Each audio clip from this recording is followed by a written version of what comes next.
a second I got really scared that,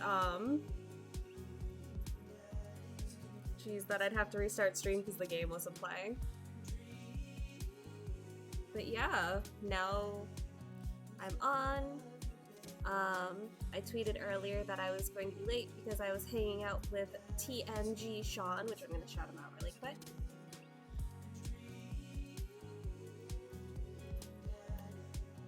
There we go, there's that guy.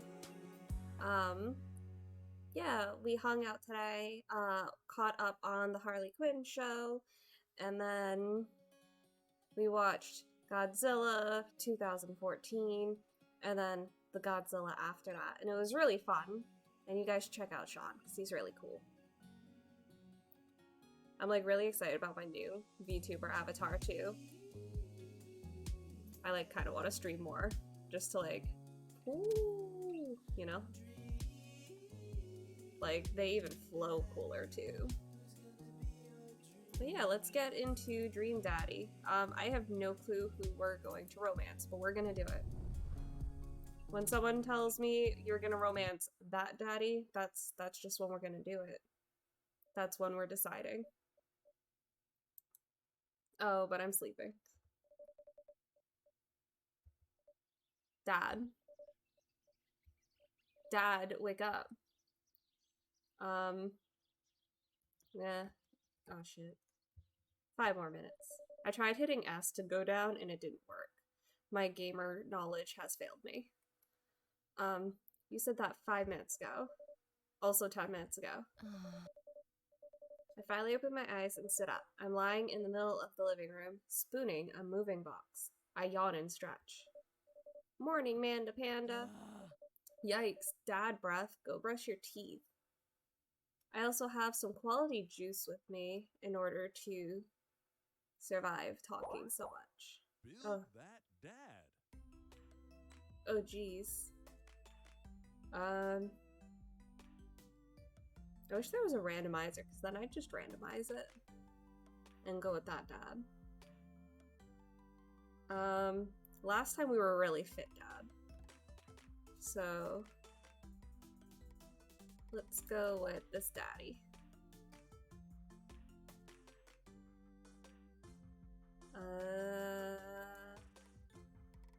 I guess that's what we're doing. Gonna go for our head. Yeah.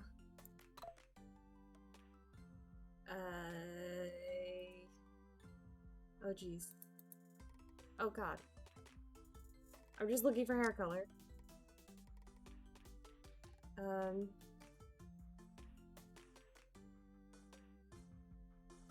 don't know. Oh, that's right, I said I wanted to be Goku at one point. I think last time we had a man bun or something.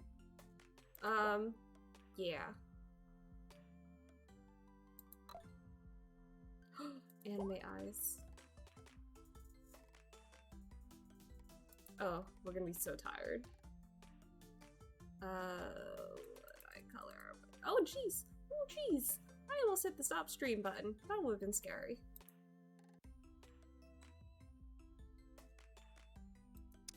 I'm doing green eyes, I guess.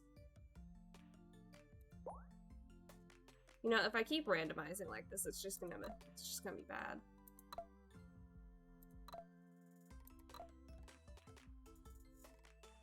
Oh my god, a butt chin.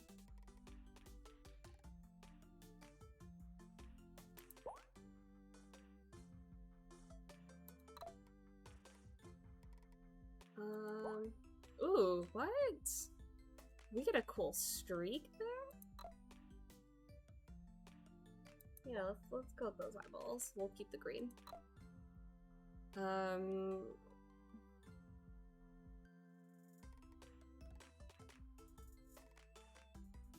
Let's go with Cerberus Snape. Or would that be Cerberus Snape? I never really liked the lip designs because it was like, ah, man, lips.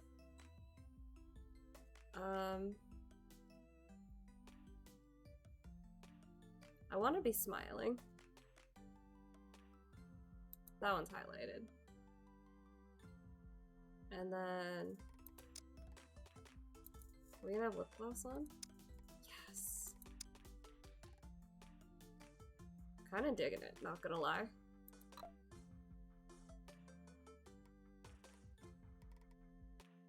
These are the wildest eyebrows ever. Yeah. We're tough and we're rugged.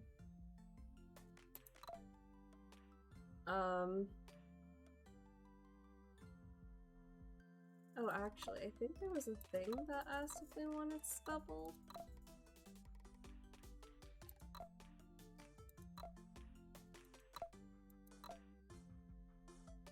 Oh, man. Yes.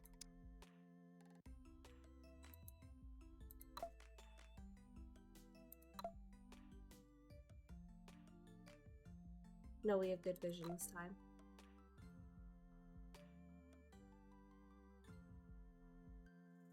We kind of look like a rocker dad, so let's go with that rocker dad vibe.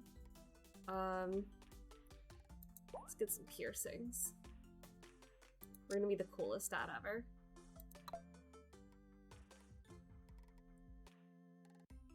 We wore that last time too. Superhero. Let's be, yes. Ooh, but also plants. But also, oh man. We're gonna go with cat dad. This dad looks fucking dope. Well dressed. I'm vibing. I'm vibing with this dad. Name that dad. We're gonna keep it spooky.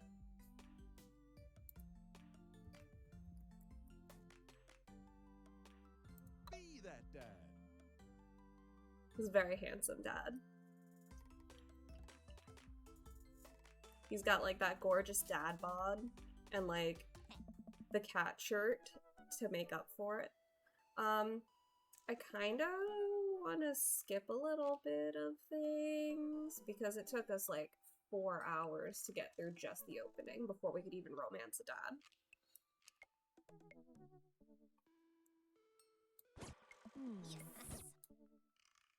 We're gonna say your mother and I again.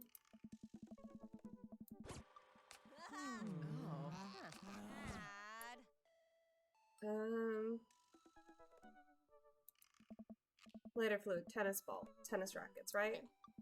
Dad, that was you. Alright, I was a wild child. When I was 6. I was 6 when you did it. Okay, Amanda, I wasn't aiming for the police station. It just happened that there was a police station in the vicinity of where I wanted to hit a flaming tennis ball. Aww. Yeah, I remember you explaining that to the police. They didn't believe me either. Anyway, I gotta show this to MR later. Okay, yeah, we're back at story.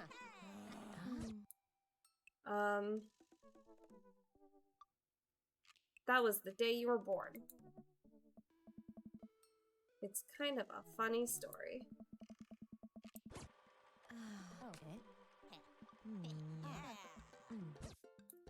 Oh geez, we're talking the place up.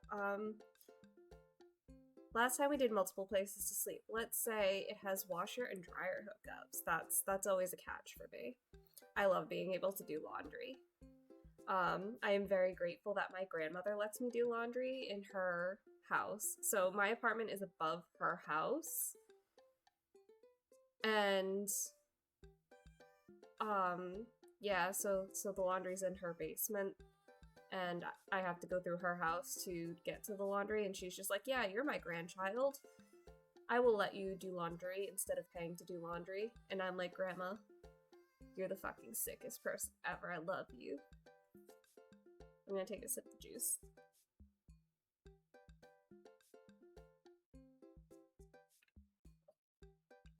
Love juice. But yeah, it has washer and dryer hookups. Very important. Oh geez. Honey, have you ever had dirty clothes? For most of my life, yes. We'll worry about that no longer, as our new place features machinations that will not only clean your clothes, but dry them directly thereafter. An upper-class luxury, I fear. The concept of clean clothes is no longer in the hands of the fat cats upstairs, sweetie. Oh my god, and I'm wearing a cat shirt. Anyway, it's also smaller than our last house. Cozier, one might argue. Good spin. I think it's great. Won't we be closer to a lot of cool stuff that we can walk to? So I don't have to waste gas. And I mean, trying to park downtown is, you know. Amanda, you know you're gonna have to learn how to parallel park at some point, right? That's not gonna happen, Pops. Alright, so we're here.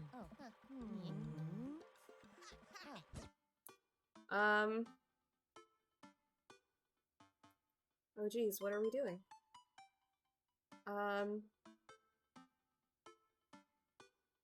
Let's get some coffee.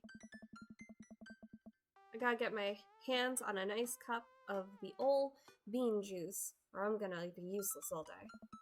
I think we passed a coffee shop on the way here. Maybe we could check that out. Let's do it.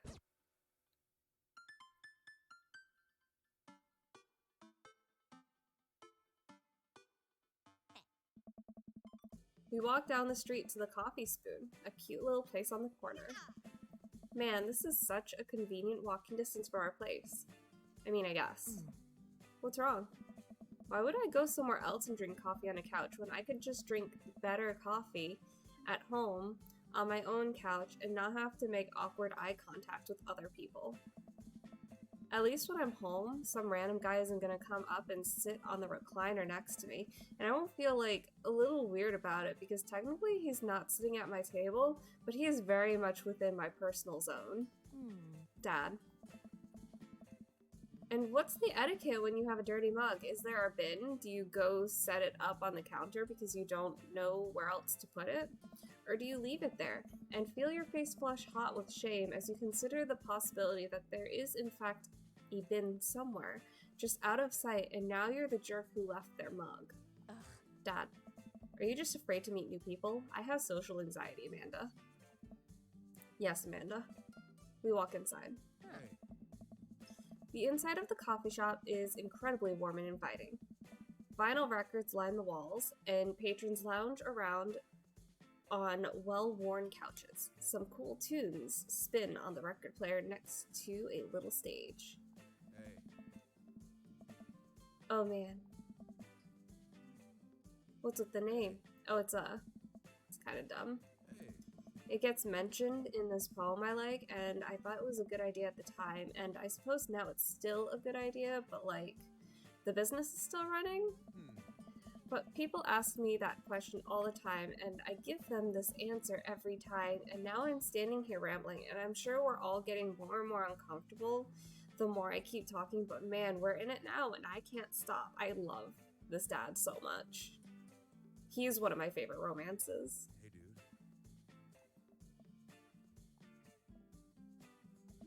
So what'll it be? I scan the chalkboard menu and I'm immediately overwhelmed. I have an inquiry. I think he was okay with chai. Let's try black coffee and see how he reacts. Okay. Oh, it's a pun. Godspeed You. Black Emperor is a really amazing, influential progressive rock band known for their sweeping soundscapes and... I'm doing that thing again. But coming right up. And for you? I'll have a macchiato di Marco, please. Coming right up. Do you want that a small, medium, or biggie smalls? Medium. I see you, Peter. I see you playing Hearts of Iron. Wait, is Biggie Smalls big or small?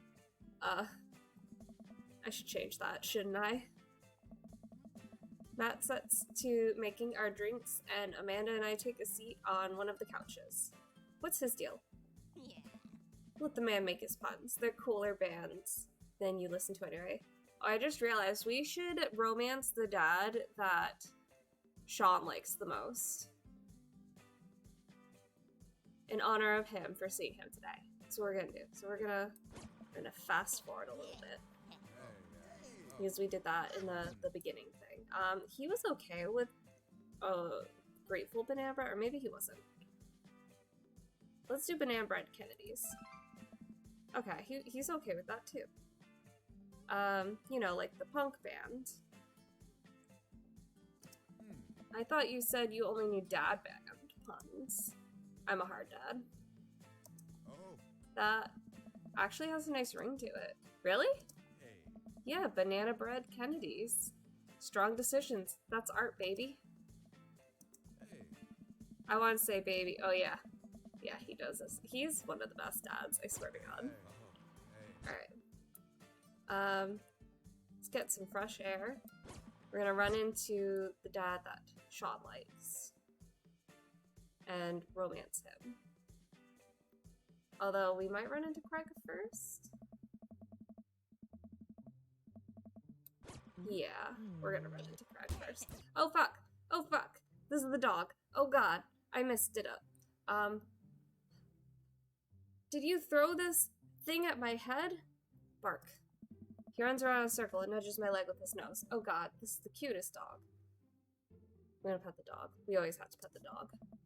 But where do I pet the dog? On his little butt. On his cute little butt. I give him the customary pats. The dog loves this. Good call. We definitely could have caught that. A guy in a Hawaiian shirt jogs over to us and takes the frisbee from me. Yeah, this is Sean's favorite dad. We're gonna romance this daddy.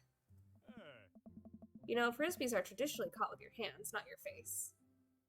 I think he liked it when you said, I'll catch it with my teeth next time. I think we got eggplants when we said that. You caught me off guard on this round. Not again. Not ever again. There we go. There are the eggplants. We did it. Ha, I'm just messing with you. I'm Brian, by the way. I'm spooky. This is my daughter, Amanda. I look over at Amanda, only to find her sitting on the ground, rubbing the dog's tummy. Hi. Your dog's cool. Ah, old Maxwell sure loves the attention. It's great to see another father and daughter out here on such a sunny day. Where's yours? Brian gestures over to a grassy knoll where a young girl sits on a checkered blanket. She's reading a book bigger than her head. She puts it down and heads over to us. This is Daisy. She's reading the Brothers Karamazov. Her teacher tells me that her reading comprehension skills of a high schooler. I clearly do not. How old is she? 10. She's a precious little youngster. Whoa. My natural dad instincts kick in. I must brag about my child's accomplishments. Oh no, it's happening. This is so cute. I love this scene. Go on, Daisy. Tell him about yourself. That's my girl. Amanda, get in there. Okay. Oh, jeez. I failed at this. I can't switch out daughters. Let's brag. Amanda here just recently won a local photography award. Wow, congratulations. Daisy actually just won a statewide poetry contest.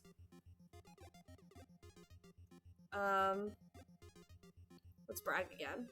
Last week, unprompted, Amanda helped an old woman with her grocery bags. Daisy just started a weekly chess club at her elementary school computer lab. She's the president too, of course. Dang, my high school doesn't have a chess club or a computer lab. Alright, so we're 5 HP higher. Let me use an item.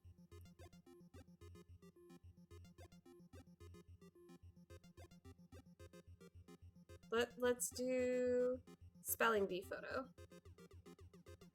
Fumbling through your phone's browser, you managed to pull up a photo of Amanda winning her 10th grade spelling bee.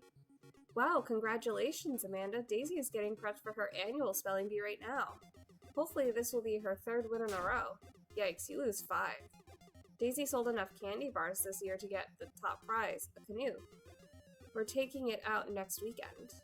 How is that even possible? Amanda could barely get one of those sticky hand things. It's extra powerful. Oh, fuck. Brian's at 50 and I'm only at 30. Child art. You unfurl your wallet to reveal a tiny copy of a drawing of a cornucopia Amanda did in the 1st grade. Cute! It isn't very impressive, but Amanda's genuinely appreciates you holding on to it. I regained 20, yes. Did I mention Daisy said her first word at 10 months? Daddy. Amanda's was potty, still cute, but maybe this isn't the time to bring it up. You lose 10 HP. Okay. Oh geez, I'm gonna brag again. Amanda's in all honors class this semester. Oh, really? I'm actually talking to Daisy's teacher about having her skip a grade. Even Amanda kind of bristles at that one. You lose 20. Shit. I'm gonna brag again. A few months back, Amanda started volunteering at the homeless shelter in our neighborhood. You don't say. She should talk to Daisy. She actually helped organize a food bank here in Maple Bay. Yeah, Amanda, I'm sure we could find something for you to do. It's extra powerful. Oh no, I'm dead. Dang, he's really got us beat. Boy, it's been such a treat getting to meet you two. Ugh, did he have to add insult injury by being such a gracious winner? So I take it you guys are new to the neighborhood. We just moved in. Do you live around here? Yeah, we live in the cul-de-sac, down next to the coffee shop. What a coincidence, that's where we live too. Small world, yeah. Daisy and I are in that little ranch-style house in the corner. I know that house. It's just like ours, but slightly bigger and better landscaped. Does this guy have to outdo me at everything? What a lovely place. Well, I don't want to take up any more of your time. Really nice meeting you guys. You'll have to stop by at some point. Yeah, definitely. Bye. Brian and Daisy walk further into the park with Maxwell, happily trotting along in tow. Do you get the feeling he was trying to one-up us? Trying and succeeding. I can't believe that kid's only 10. What was I even doing at her age? I believe you had a bit of a thing for horses. Shame that didn't pan out. Could have majored in comparative horse studies. It's not too late to minor in horse creative writing. Too close to the truth, Dad. Let us never speak again of the fantastic adventures of Sir Horsington the Brave, an epic in 7 parts by Amanda LaFair. We laugh off the house epic and walk around the park a bit more, enjoying the day.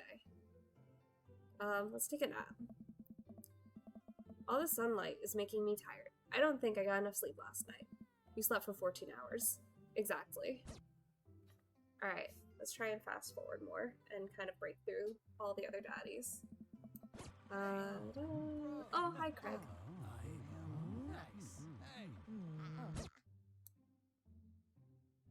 Because we're gonna solely focus on Ginger Daddy. Oh, geez, what am I doing? I'm secretly mayor of this town. Amanda, this town needs me. I need to perform my mayoral duties. I must don my top hat and wear my monocle so that I may preside over my mayor stuff. I think you're thinking of the guy from Monopoly. He was mayor, right? He was not. Right. I'm just kidding. I'm actually going to stay home and finish unpacking. I still got a lot of work to do, but I'll stay out of your hair. You won't even know I'm here. I'll probably start going through boxes, finding some old journals, and then get stuck reading through them for the rest of the night instead of unpacking. You know how it goes. Sounds like a blast. And hey, don't forget that you have that meeting with my English teacher tomorrow. Oh right, Mr. Vega. Yep, totally remembered. I'll be there.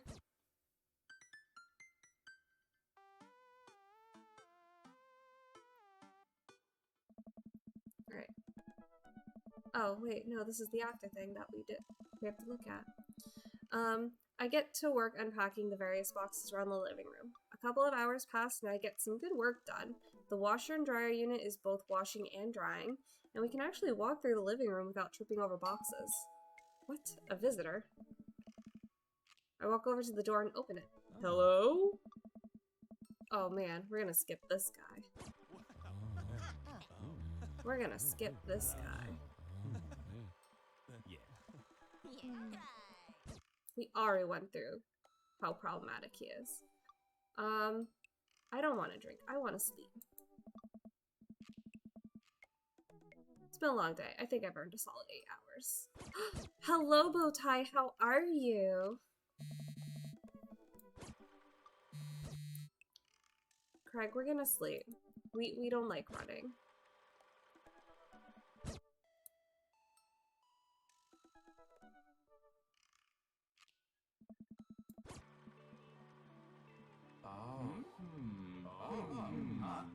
I'm good. Got Dairy Queen? Oh, fuck yeah. Man, I wish I had Dairy Queen. We should have met up for Dairy Queen. I'm gonna say that we just moved. I'm so down. Fuck yeah. Oh, I got hearts for that.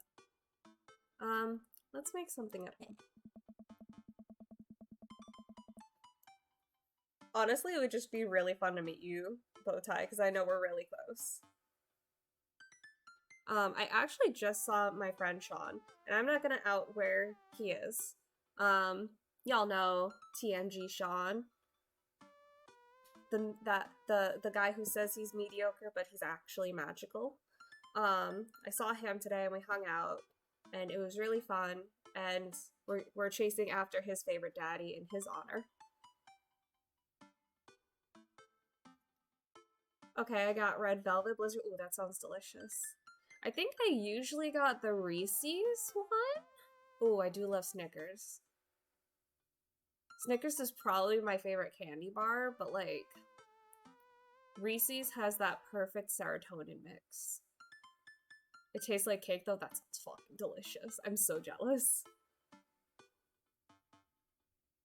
Alright, I'm gonna have to like go into my fridge and eat like the ice cream I have right now. I have mint chocolate chip ice cream, which is fucking delicious. Mint, you could say.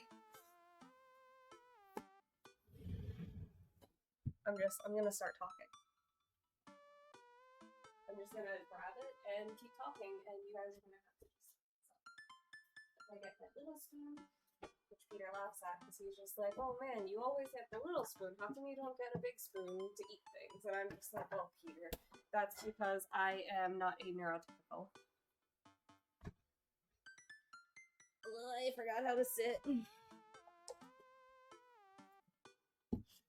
There we go. If we meet up, can we take selfies? Absolutely. There we go. Cool, I think our power combined, we could throw together a gourmet meal worthy of the food channel. I don't know about that, but I can promise you it will at least be edible. Oh, mint chocolate chip. I'm so excited. You're just gonna hear me eating ice cream as I play. Yeah. That's the spirit.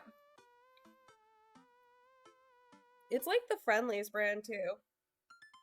Like, I don't know where Peter got it, but it's the Friendlies brand. It has like this weird like grainy texture that I really like.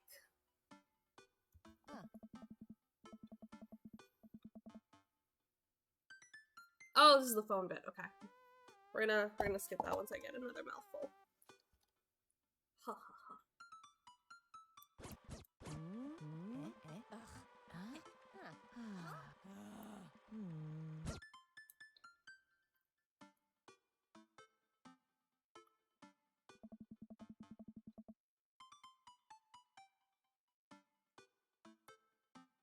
Amanda and I get back home and start cooking some dinner. I found this artisanal mac and cheese recipe online that I've been dying to try. Artisanal? There's like 2 ingredients to mac and cheese. Mac, and then cheese. Dad, please try to enjoy the finer things in, like, life. I think you of all people should be able to appreciate what one can do with cheese. Fun fact, Sean actually gave me a recipe to mac and cheese and I fucked it up so bad. It was like, oh, add this much pasta for your mac and cheese. And then you add this much cheese. And I accidentally made like double the recipe, but I did not have everything I needed for double. And I ended up flooding my kitchen with cheese and cream. And it was just a mess and it didn't turn out great. It was a bad time. And Peter was like, this is okay, this is fine. But ever since then, I've been afraid to make homemade mac and cheese. I'm free Saturday after 9 a.m. and Monday night. I work Saturday.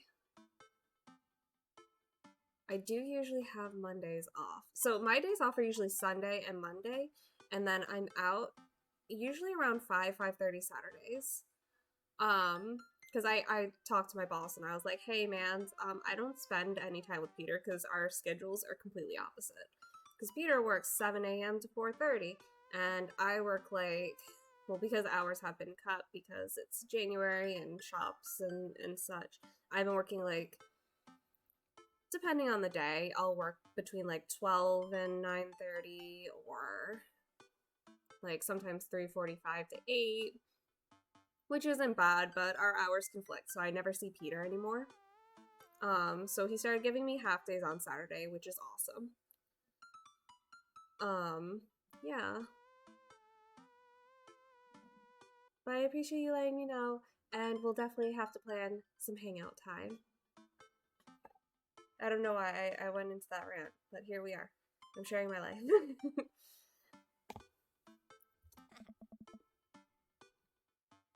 Plus, it has bacon in it. Aren't we as a society collectively over bacon? Never.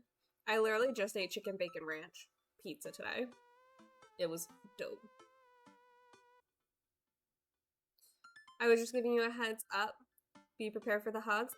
Oh, no, I appreciate the heads up. I appreciate you letting me know when you're free, and we'll have to plan a day together. Maybe we can get Dosha in on it too. And yes, I would absolutely love hugs. Aww. Bacon never stopped being good. It just has a PR problem. How does bacon have a PR problem?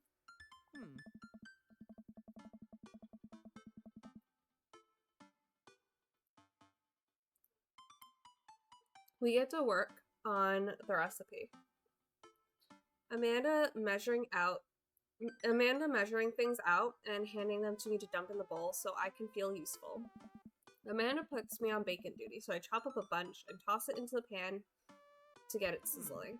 The key to good mac and cheese is a balance of texture and flavor pops.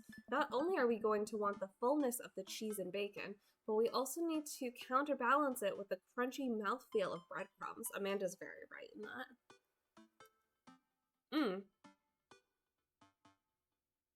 Actually, I have buffalo mac and cheese in my fridge right now that I'm thinking about it.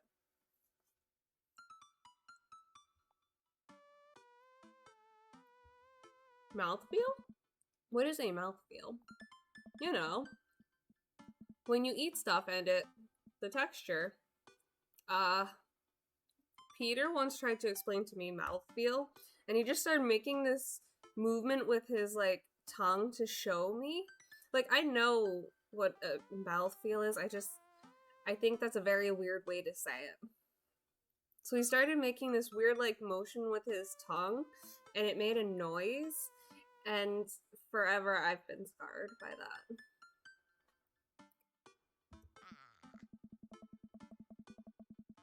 Listen, I've been watching a lot of Food Channel, and I honestly don't know what it means. It just makes me feel sophisticated to say.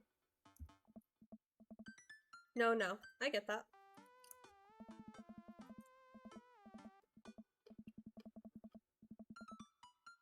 Every time I watch that channel, I just feel in order, hungry, jealous, insecure about my cooking abilities, then hungry again. I like the mouthfeel of that sentence. Oh my god. Amanda, mouthfeel isn't just about food, it's also about words that are fun to say. Also, look how cool my dad is. He looks like he could be a rock star. And he has the best shirt ever.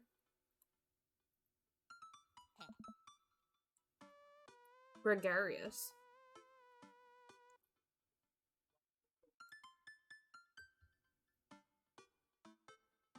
Let's check out that beacon. Getting there, starting to brown up. Cattywampus. Tabernacle. All of a sudden, the bacon bursts into flames. I just paid attention! Oh god, a fire. I run around the kitchen looking for anything to put the fire out. I grab a cup of water and Amanda snatches it out of my hands. Nope. She puts it down calmly, grabs the lid from the pantry. She places it on top of the flames and turns down the heat. I finally calm down. Did I almost burn down our brand new house because I was too busy saying silly words? Indubitably. Cool. Who wants takeout? Amanda and I order some Chinese food and eat it on the couch of our new living room. She flips on the TV. Oh, cool. Long haul ice. Oh, yeah. We're gonna skip this. Yeah, as soon as it said I grab a cup of water, I was like, oh no, this will be bad.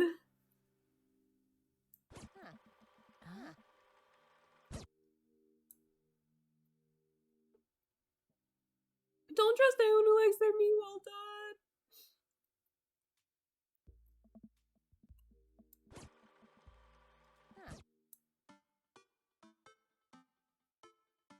I say this every time, I just love food.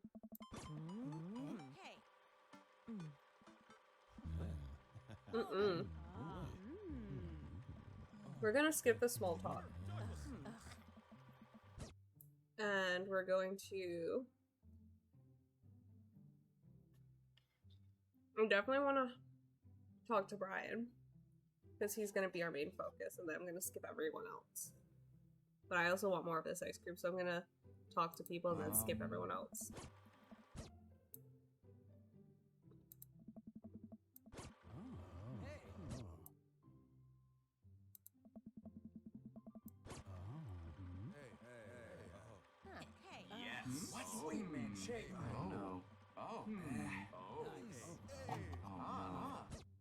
Ah.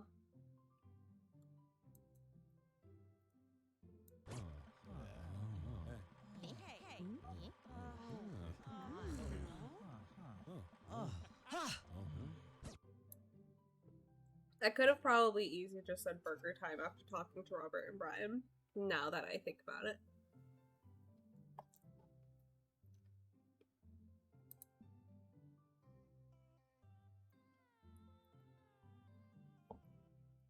I glance over the yard and notice Robert and Brian chatting over drinks. Man, I don't think I want to deal with being one-up by Brian right now, but I guess I could live with learning a few more about Robert. Oh no, they caught me staring. Oh no, Brian's waving me over. Shoot. I flash a smile and walk over to them. Hey, guys. Spooky, how the heck are ya? Settling into the neighborhood all right? Oh, you betcha. Got the living room in order, at least. That's great to hear. I've been doing some living room work as well. Finally got the 50-inch in there. The game looks great in high def. Oh boy. Spooky, have you met Robert yet? Yeah, we met. Robert regards me over his whiskey. Good seeing you again. I only saw Robert in that coffee shop, I think.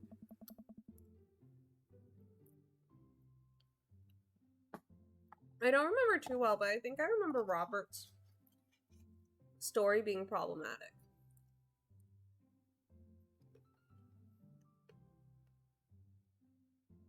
I think too. I failed the first time trying to romance Robert. Because we had sex on the first date. And he was just like, fuck you, you slut. You were just a piece of ass. And I was like, well, I don't like that at all. You're being very mean to me.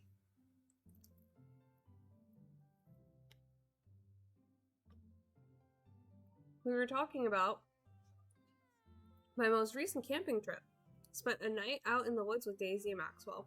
She's definitely an outdoorsy one. Even caught her first fish. It's good to see you taking your daughter out like that. I bet she loved it. And it's great that she loves the outdoors. Mine loves being inside. Brian raises his eyebrows at me. Being inside. Making art. She won a local competition for that art. Yep. Did I put it on too strongly? Robert stares at me blankly for a second. Anyway. I haven't gone camping in years. Not since the last time. Same here. Well, things change once you have a kid. Wait, what happened last time? Robert takes a long sip of whiskey. Well, old Johnny boy and me were out in the back country. Johnny's a strong kid. Met him in my army days. Comes from Kansas. They build him tougher out there. Anyway, things go south pretty quickly. Johnny boy breaks his ankle and then the rope bridge snaps.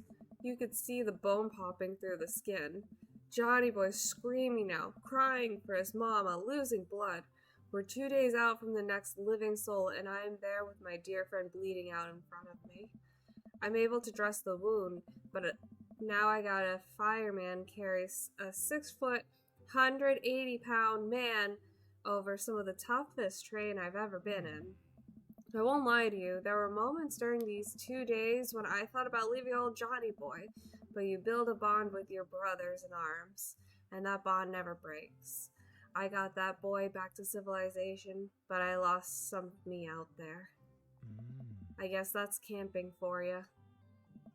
Brian and I stare in disbelief. Robert takes another long sip of whiskey. I'm kidding. My friend John and I went inner tubing down a river, and he lost a flip-flop. I miss that kid. Brian and I laugh nervously. Or am I kidding?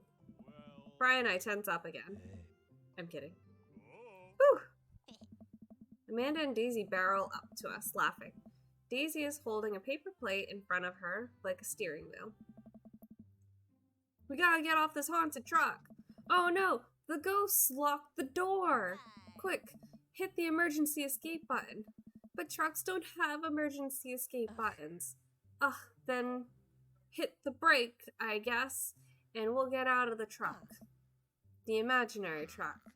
Anyway, we're safe from the ghosts. But how will we ever survive this Arctic tundra? Daisy, you might have to eat me. Are you prepared to do that? I'm prepared to do anything to survive. That's cold-blooded. I like that. Although I'm not sure if I have the materials required to properly cook you. You know, that reminds me of the last time I went skiing. Robert! Wait a second. Are you guys playing Long Haul Ice Road Paranormal Ghosts?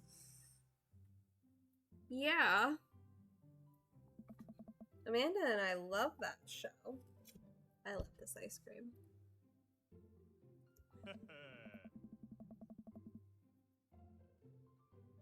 It's the best, especially that episode where Callum hides Flint's keys and Flint retaliates by breaking an ancient cursed urn and sending the spirit after him. Yeah, it's such a quality reality television.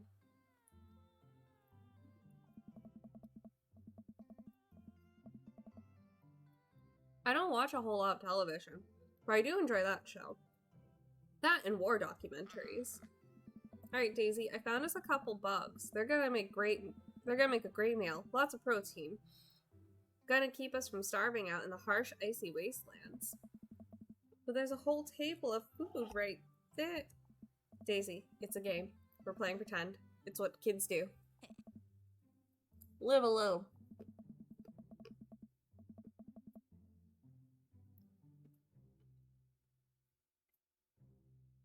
Amanda gives Daisy a handful of gummy worms from the snack table. They eat them with mock disgust. Let's go find kindling for the fire. Okay. But not actual fire. Because we're playing pretend? Now you're forgetting it. Daisy and Amanda run off. What cute couple of kids. Man, I've never seen her get along with anybody so quickly. I guess Amanda just sort of has a ways with kids. That's kind of amazing. Daisy doesn't really get along with kids her age. It's nice he's not trying to one-up me this time. Maybe we can have a regular friendship after all. Really? She just kind of keeps to herself. Her teachers say she spends every recess in the library. I think the other kids are intimidated by her intelligence. There it is. I wouldn't worry about it too much. Amanda was shy at Daisy's age too. She used to have a habit of crawling under tables and crying every time we took her to a restaurant. She bit people too. Ha! Kids, right? Gotta love them. You're required to by law. I hear that. Robert! Well, since they're getting along so well, maybe we should try to put a little play date for them. They do seem to get along really well, but the thought of continually hearing about all of Brian's accomplishments is rough. Yeah, that'd be nice. Well, I don't want to take up too much of your time. Go meet some of the other fellows. It's burger time.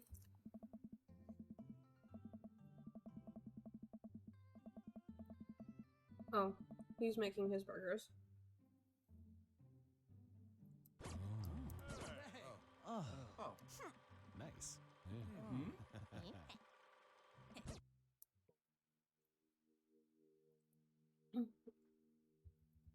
I wish I could have been playing Paranormal Ice Road Truckers. You and Daisy seemed like you were having a way better time than I was.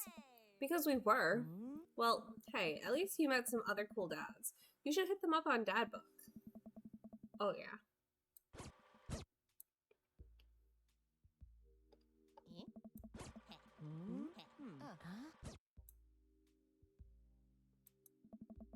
We're just gonna go to sleep, have a relaxing night.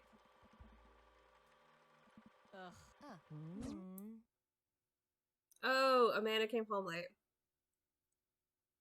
We're gonna be a good dad. We're not gonna do any of the other things because we have to be a good dad.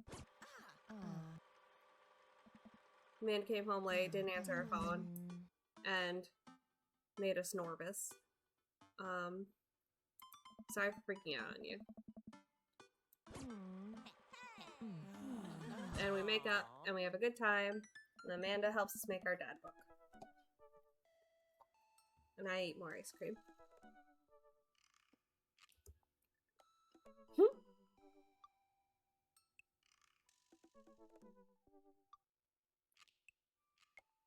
See, the dad book answers don't actually change the outcome of the game.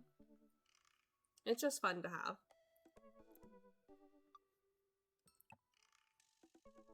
I think we're gonna say torment my children with dad puns again.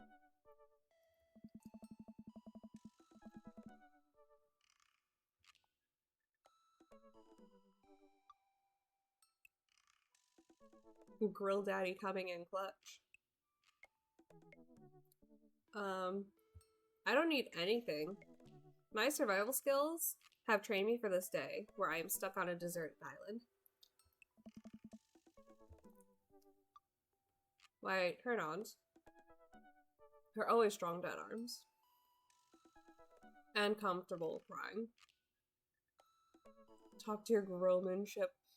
Each answer is either a grill or crying. Let's go with a well-manicured lawn.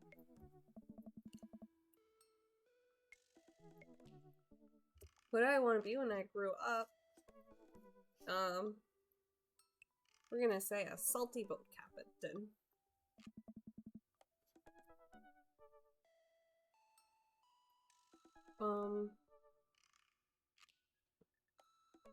I don't even remember who Sean Connery is.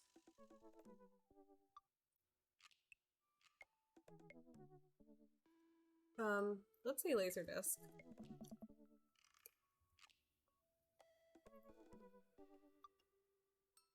I love napping together.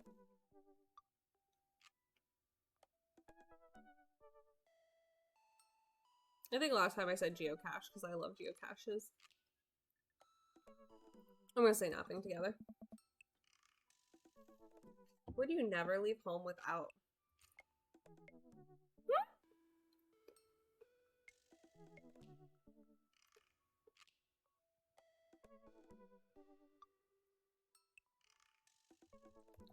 Peter all the time. Now we're gonna say my book of word jumbles and a pen.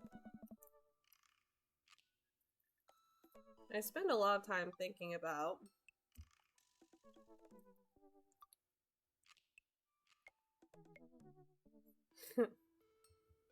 how proud I am of my child. Profile complete. See, that wasn't so bad.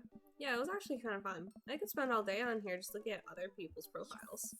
You should message one of them. Or more than one of them. All these dads seem pretty interesting. Okay, I promise I'll make some friends. Amanda gives me a hug. Go get him, Dad. Welcome. You've got dads. We've got dads. Oh yeah, this is Dad Manda.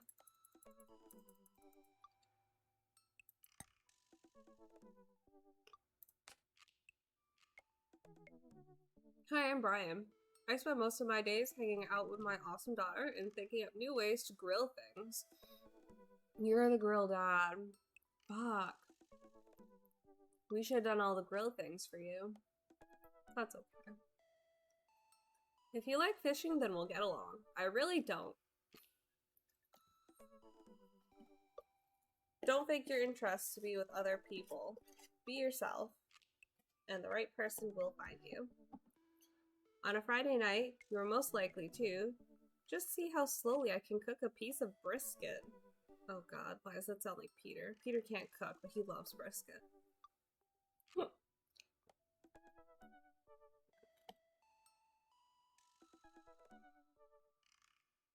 If you had to take one thing with you on a deserted island, what would it be? My fishing pole. What are your turn-ons? A keen understanding of steak cuts. What did you want to be when you grew up? A fireman. What's your favorite movie genre? Romantic comedies. That was yours. Ideal date? Deck building. Like building like a house deck? Like a porch? Or like Magic the Gathering. What do you never leave home without? My portable fishing pole. I spend a lot of time thinking about how my daughter is smarter than I am. I'm gonna message this dad. I kind of forget how his romance goes, in all honesty.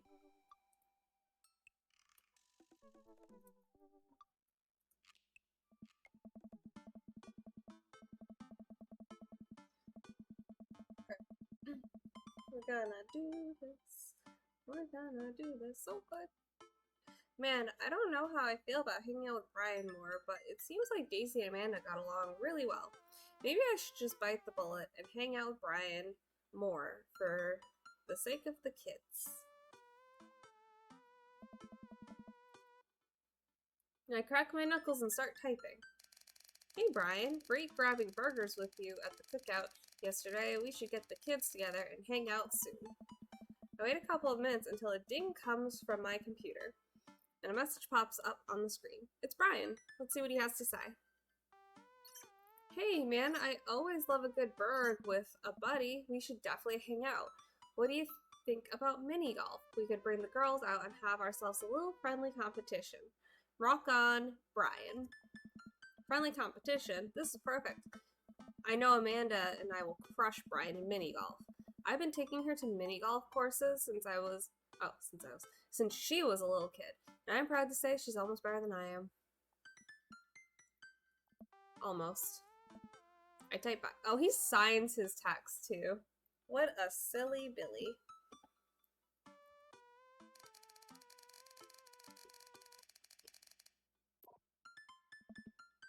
Oh man. That went really fast. He basically said, that sounds great, man. Just name the time and place. We'll be there. Hey, Amanda. 1 second. Oh. Amanda walks through the doorway, her eyes a little puffy, almost as if she'd been crying. You up for some... Hey. Are you alright? Oh, yeah, I'm alright. I just got sad because I started thinking about how I'll never have telekinesis. Not this again. You know you can talk to me, right? If there's something going on, or even if you're just feeling sad, I'm here for you. I'll always be here for you. Thanks, Popsicle, but I'm serious. All I want is to lie in bed and be able to make barbecue chips levitate from the kitchen directly into my mouth. Well, I can't give you telekinesis, but I do have a solution you might be pleased with. I run into the kitchen and grab a bag of chips. I retrieve a single chip and toss it into Amanda's direction. Success. She catches with her mouth. Not quite telekinesis, but still fun. Hey, would you be up for some mini golf with Brian and Daisy?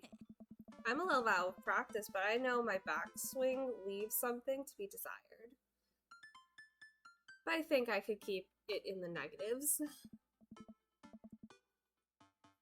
Perfect. Come on, kid, let's do this. Are you ready for this? Alright, matey. I'm as ready as I'll ever be. Why are you talking like that? Because this mini golf course is pirate themed. I'm just now realizing that we are indeed standing on top of a giant pirate ship in the middle of a putt-putt course.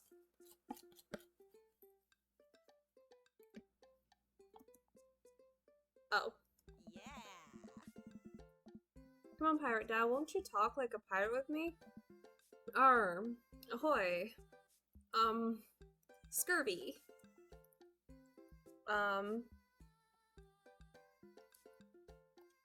We're going to say... Oh, jeez. Avast ye.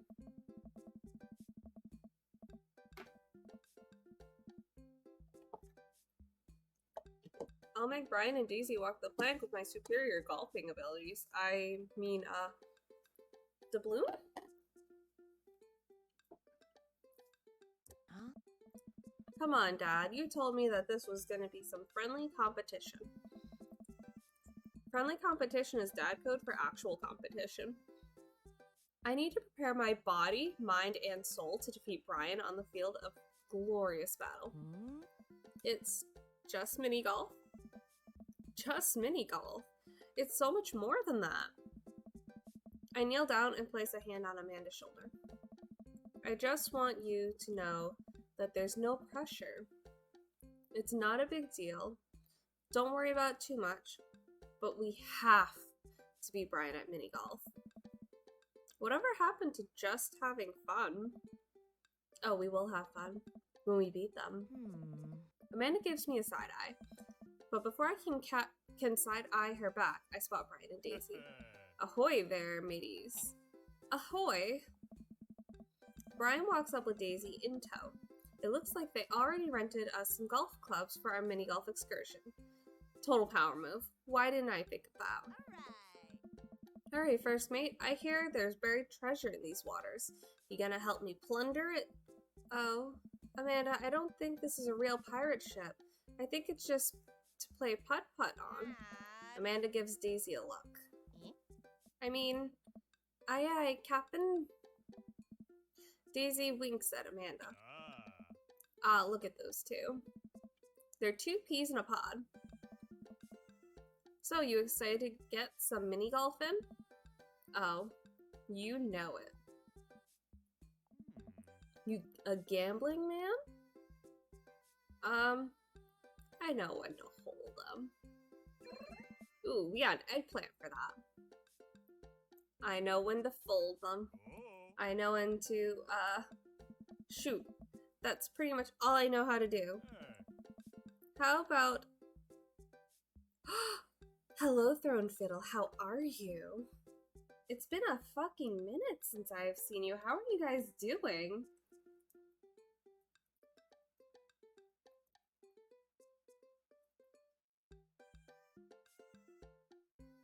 I accidentally typed something wrong. I meant to shout out Throne Fiddle. Instead I did slash. There we go. Full beans. How about the loser buys drinks tonight? Alright, but how about we make it a little bit more interesting? Oh, you're playing Legends of Arceus? I hope you're having fun. I literally just got the game today. My friend Sean got it for me. Pretty good. Life kicked me in the balls for a bit, but we're recovering. I'm glad you're recovering, and if you guys need anything at all, just let me know. And I hope you're okay. Yeah, I'm maxing out the dex entries. Oh, fuck yeah. And anyone who I've talked to who has the game has just been talking it up like crazy, and I'm very excited to play it. I'm gonna have to stream it, but I think because my Switch is charging right now. So that's why I'm playing Dream Daddy. Got about 115 hours in before the first boss. Ooh. Yeah, anyone who I've talked to too has also been like, yep, before I got to the first boss, I played like, well, I've heard like 3 hours or like 24. 115. I'm glad you're enjoying that. You deserve to enjoy it and enjoy all of the things. How's Emily with all the baby Piplups?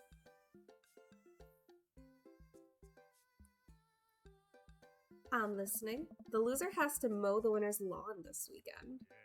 Well, my yard's pretty big. Are you prepared to take that on? I think you should be a little more concerned with how you're going to maneuver around my hedges. It's highly technical work, not for the faint of heart. She's got her main one and adores it. Ah! I'm so glad. Picked up her cards today, so that was fun. Oh, I missed you guys. I'm sorry. I never see you guys anymore. And that's not to say like, oh, you guys should come in when I'm working. It's just, oh, I miss you guys. And I hope you're doing well. And I hope things get better. And I'm glad you're enjoying your cards.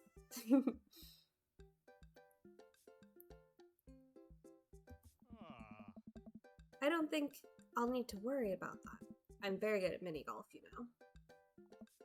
Oh yeah? Hole in one, every time.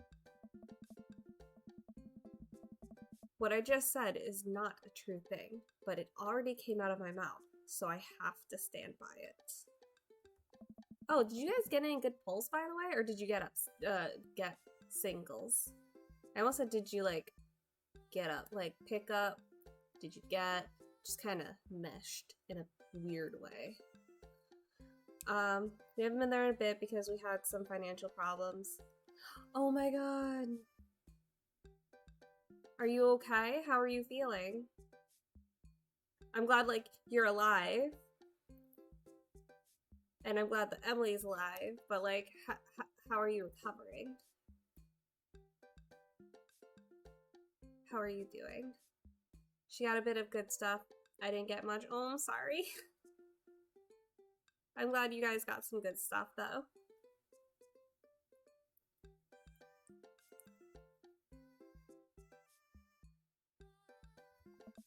Brian and I eye each other up and down. May the best dad win. Brian and I shake hands and lock eyes. It's about to go down. I last about 5 hours at work that I'm spent. Financial problems are solved thanks to taxes. I'm so glad. Now we gotta find you, like, a really nice apartment.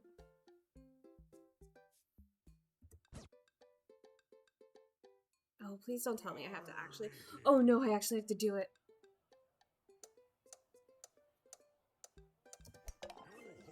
Okay. I'm so scared. No, I fucked up.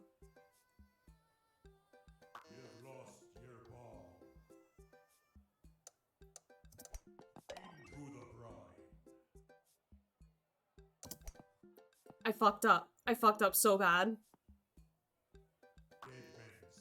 I am so scared.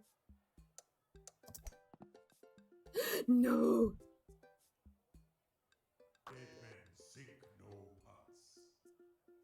No. I shot too quickly. You've lost your ball.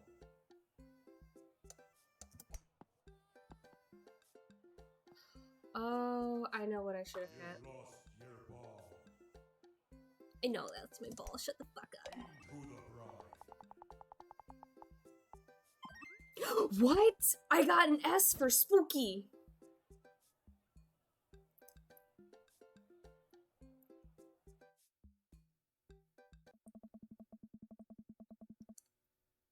Yeah, it's definitely on the agenda. We still got debt, but we're not massively behind anymore because my boss messed up, which caused me to miss 2 paychecks.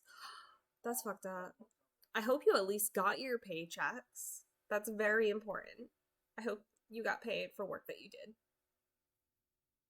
You absolutely should have gotten paid for work that you did. Unless he didn't schedule you, which is also fucked up.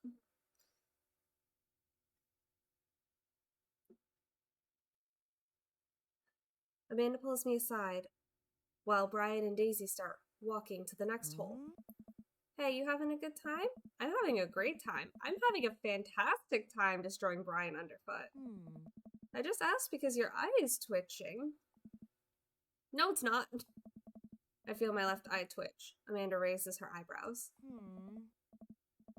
We're out here to have fun, remember? It's just a game. You're right. It is just a game. A game with extremely high stakes. A game we're currently winning. Dad. Please, Amanda. Please nail this next hole for me. We need to keep this streak going. If it's really that important to you, sure. Amanda walks over and tees up for a particularly hard windmill hole. Gripping her club, she winds up and launches the ball into the parking lot. She looks me right in the eye and does an exaggerated shrug. Oops. Part of what I do has to be put in manually, and he didn't do it by the cutoff, so I went in the next week, which bumped into the next tax bracket. It's a weird feeling to intentionally work less to make more money, let me tell you. I believe you.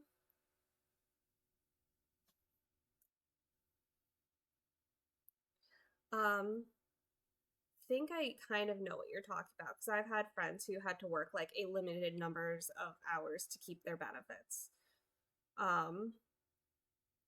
Not saying that's what you're going through. But I do understand what you're saying.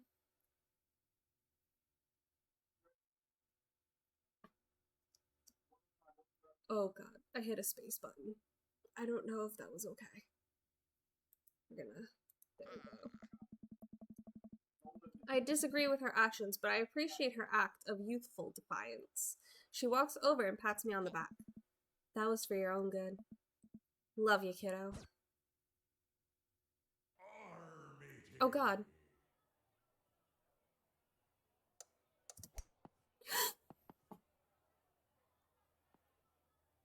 You've lost your ball. Oh, thank god. Into the brine. No! You've lost your ball. I keep fucking up. I keep fucking up. I keep fucking up. Dead men sink no pots.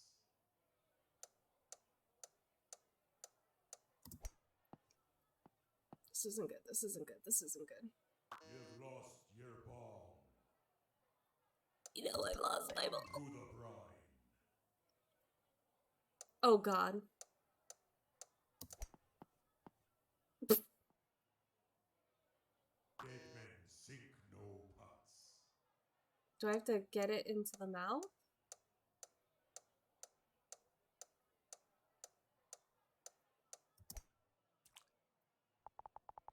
I'm gonna get a B. I got an A. Okay, that's not bad.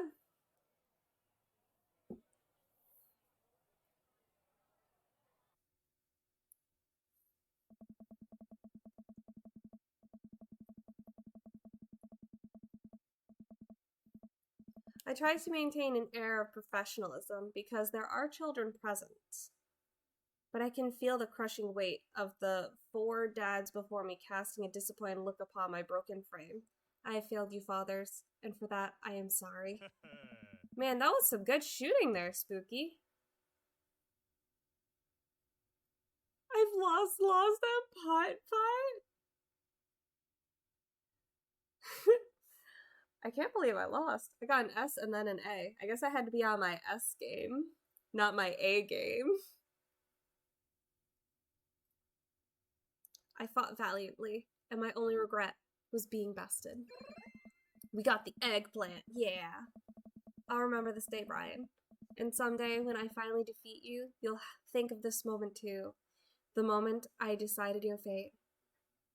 The moment I decided that you must be destroyed. Brian and I eyeball each other. Electricity shooting between us. Yeah. Alright, Daisy, did you have a good time? Yo ho ho, I did. We haven't even found the buried treasure yet.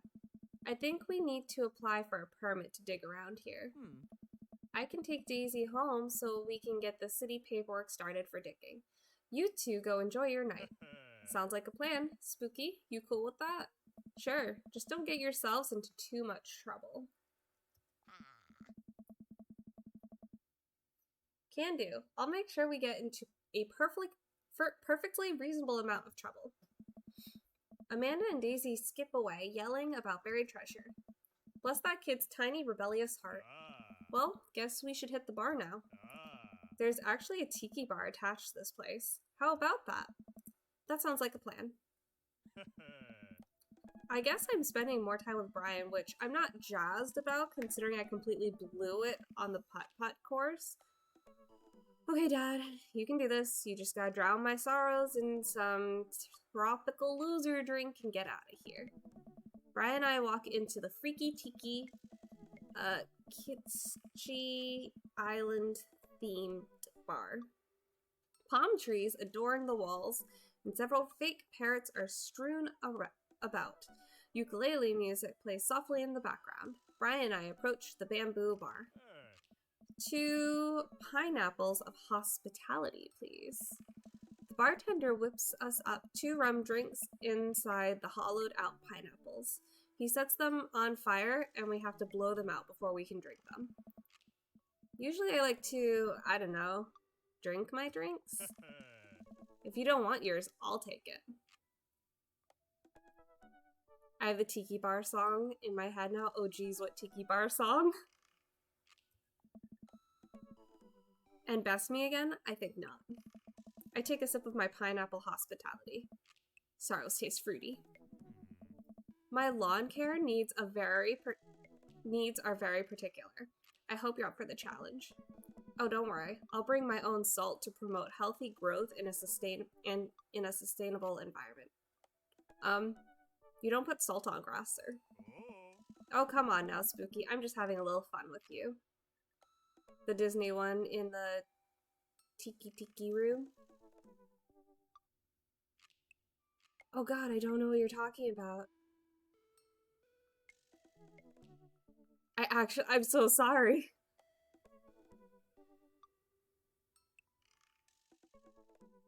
Oh geez, I'm gonna look it up now.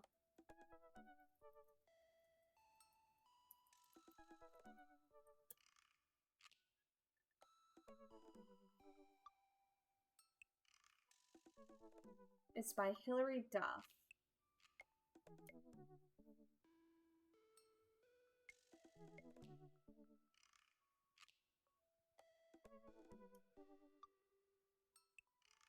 Enchanted. I know I've seen Enchanted.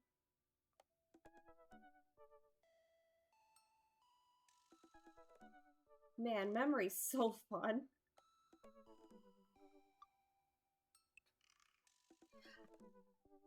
It's not your fault. It's really not your fault. I have such a shit tier memory. I was actually just talking to my friend today about it. Especially growing up, everything is so fuzzy. And like, Peter was laughing at me the other day. Because, Well, Peter's my partner, and he was laughing because, like, I was like, oh man, we're rewatching these movies, but I don't remember. Oh no, we were rewatching Kipo. And I was like, man, I don't remember much of this show, but I recently watched it with my friend Sean. And he was like, yeah, it's because you have such a tiny memory, and, like, we just gotta wait a little bit, and then when you rewatch it, it's, like, brand new, and it's great. It's from one of their attractions. There's a ton of birds in it and stuff. Oh! Yeah, I've never been to Disneyland, unfortunately.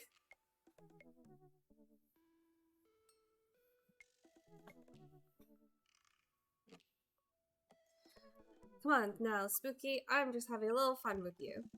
I grumble and sip more of my fruity sorrow drink. Fine, fine, you got me on this one. While I sip more of my drink, I notice the TV in the corner. Hey, Extreme Makeover Deck Edition is on. I love this show. Always made me want to own a deck. Ugh, I hate this show. Why? It's so clearly fake. Well, yeah, it's a reality TV. Who cares? I care. I'm a general contractor. I work with decks all the time.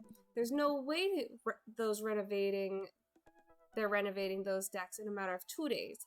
It's impossible. That's a 3-week job minimum. That's what I do with Emily. Depression results in memory loss, so we can enjoy stuff, wait a bit, and enjoy it again later. That's so cute. Yeah, that's how we are. I'll watch something and then years will go by, and or like I watched something a few years ago and then I'm like, oh, I remember liking this show. Let me show Peter now that we're, like, dating, and we've been dating for, like, oh geez, it'll be 2 years in March. I'll be like, oh man, let me rewatch this, and Peter will watch it and have fun. He's enjoying it, and I'm just like, oh man, this is a whole new show apparently. Ducks? I thought you said ducks. Kind of like when autocorrect changes fuck to duck. Also, you say duck, but, like, I've been listening to this podcast called Dungeons and Daddies, and I'm at the point where Henry just turned himself into a giant duck, and it was hilarious. Extreme Home Makeover Duck Edition. I fucking love ducks. I want a pet duck so bad, but I have to wait until I get my own place because I don't think my grandmother would want me to have a duck.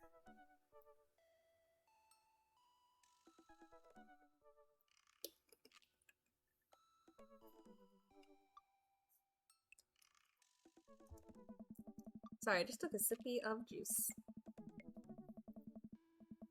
So you want them to cover those 3 weeks extensively in every episode? It can't be that interesting to watch a bunch of dudes slave over a deck for that long. Nobody would watch it.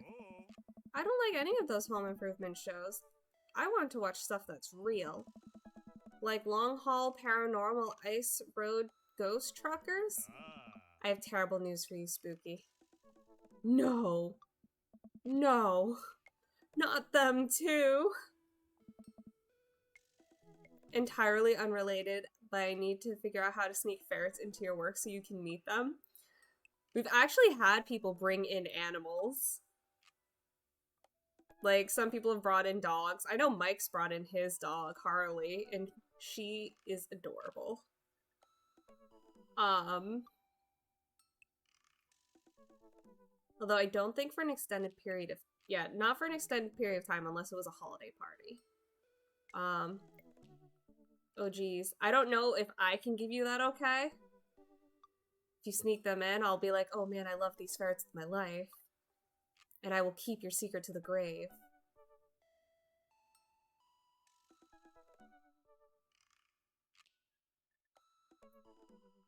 I miss having ferrets. They're so good.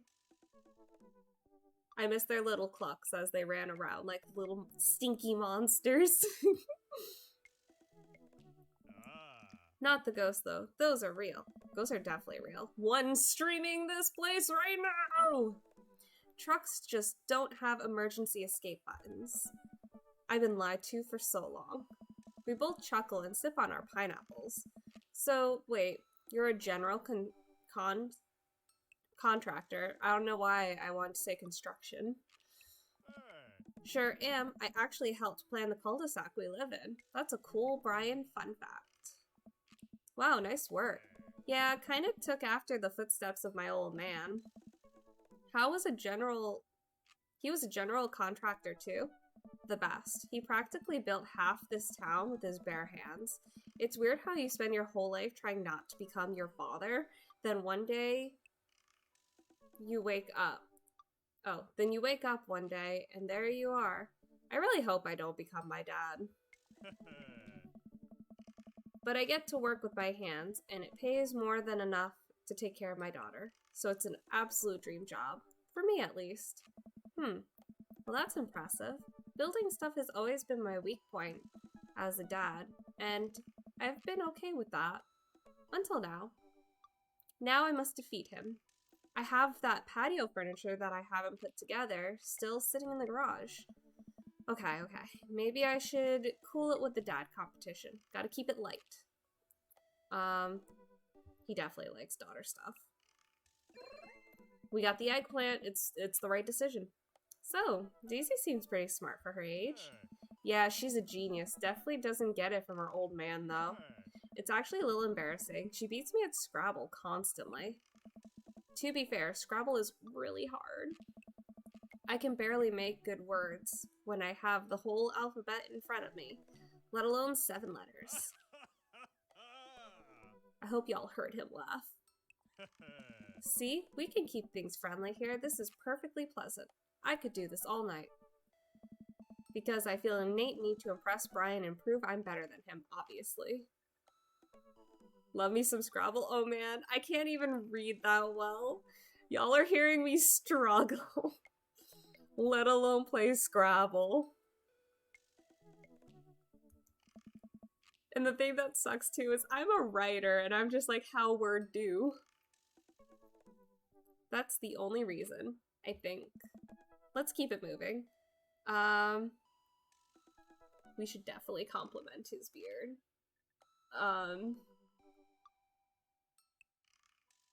I know asking about his dog is a really good answer, but like, I want to compliment his beard. Oh, we did it! We got the eggplant. Your beard is nice. It looks very healthy. Thanks, I grew it myself. So weird fun fact, when I got all 4 of my wisdom teeth out, my mom had to be there to pick me up, and she came into the room while I was drugged up, and while I was drugged up, I asked if I could keep my teeth, and they put it in a jar for me. And so my mom comes in, and I have cotton balls in my mouth, and I'm holding this jar of teeth, and I hold it up to her, and I go, look, I made these.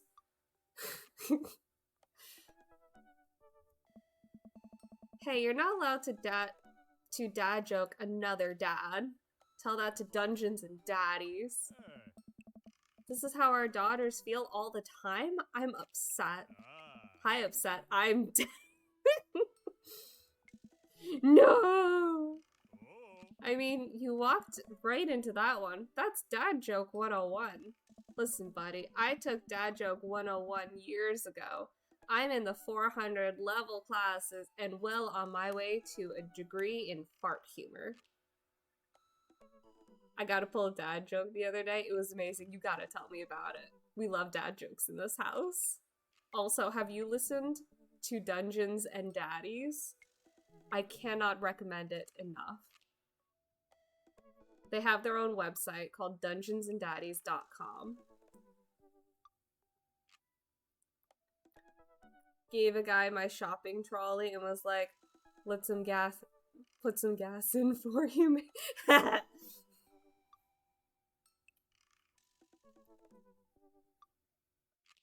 I'm sure he went around carting that all day. That was a weak pun.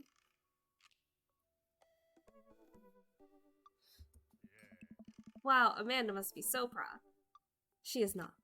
I look around the room and take in all the kitschy... I want to say kitchen all the time. Like kitcheny decor. Looking for something else to comment on. There's a gigantic fish hanging above Brian and I. I gestured to it. Cool fish. It's definitely fake. Well, really? Yeah, they don't actually keep fish. Like, when they hang them on a plaque, I think they, like, mold it. And then the fish they actually hang up is, like, a mold of the fish you caught. But it's definitely not a fish.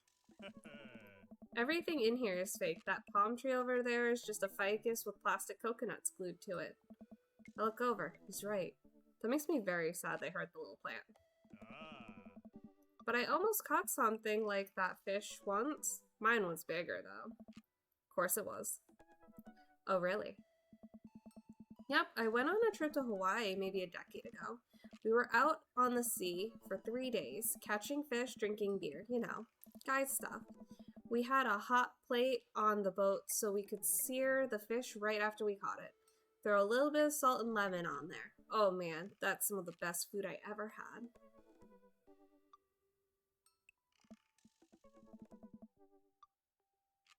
That actually sounds amazing. $150 billion company and I can never find any staples. It'd be like that. I worked for a big oil company and oh boy.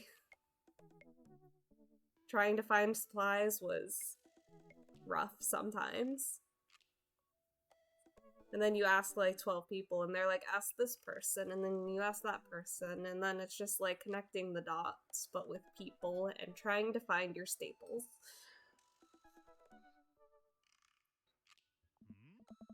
Well, it was the last day. Everyone had gone to bed already. But I was out there watching the stars. Had my line out too. Then all of a sudden it just starts running. So I jump on the rail before it gets ripped out of the rod rack and start fighting with the damn thing. I'm out there maybe an hour. Can't call to my shipmates. It's just man against nature. Finally, I'm starting to tucker the guy out. I get him up to the surface and finally get a sight of it. The biggest marlin I've ever seen. Hemingway-esque. I get it onto the boat single-handedly. And you know what happens next? What happens next? The damn thing smacks me in the face with its tail, knocks me out. I wake up the next morning on the deck. The fish gone. Never felt dumber. So it got away. I think there's another version of me that would have spent the rest of my life trying to catch that fish Captain Ahab style. I'm sure Daisy would be supportive. Aw man, fishing's the life. Haven't gone enough lately. You go fishing? Actually, I have a confession to make. Wait, what am I doing? Why am I having this inexplicable urge to be vulnerable with him? I can't tell him that I'm terrible at fishing. I lean in close. Oh man, these are all lies. These are all lies.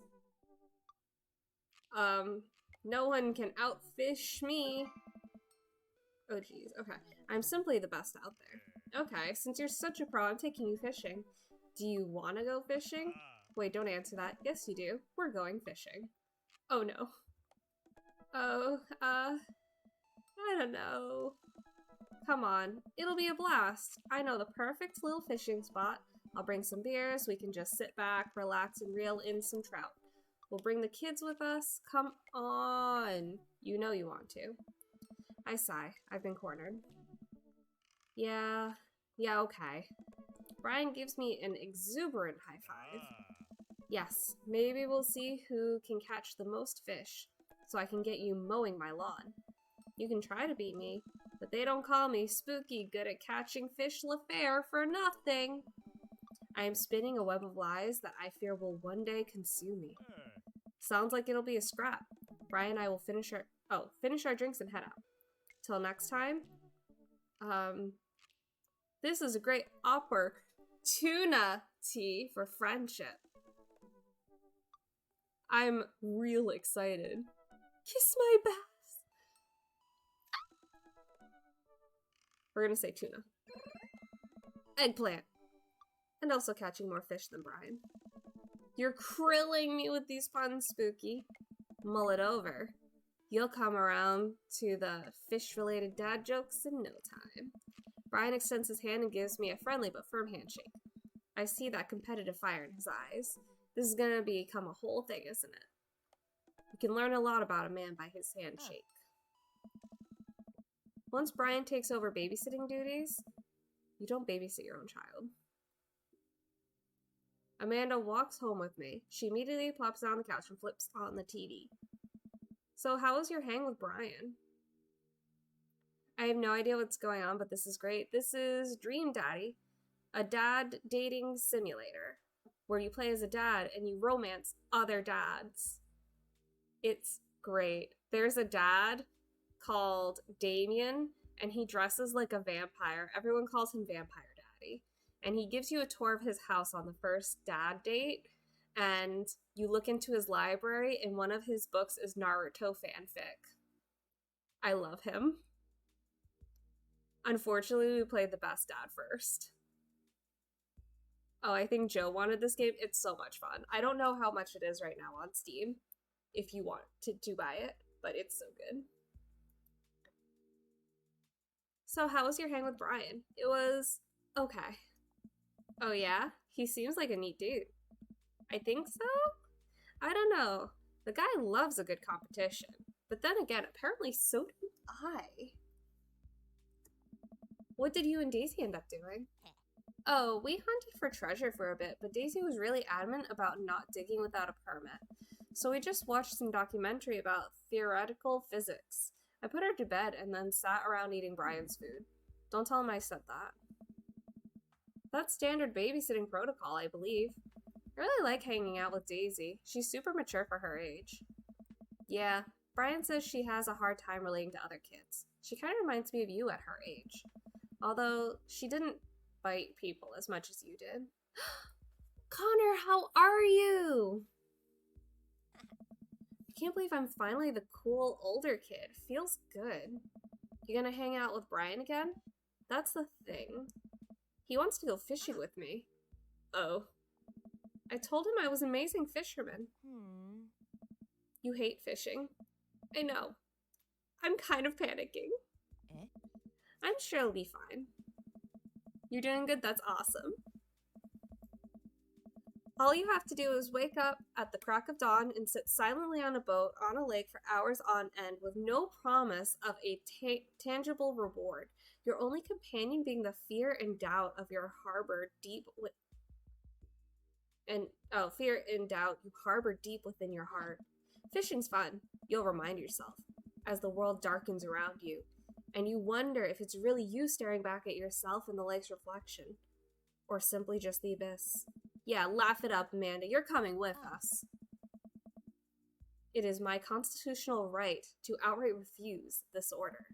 Daisy's coming too. Well, I bet I could convince Brian to bring his dog.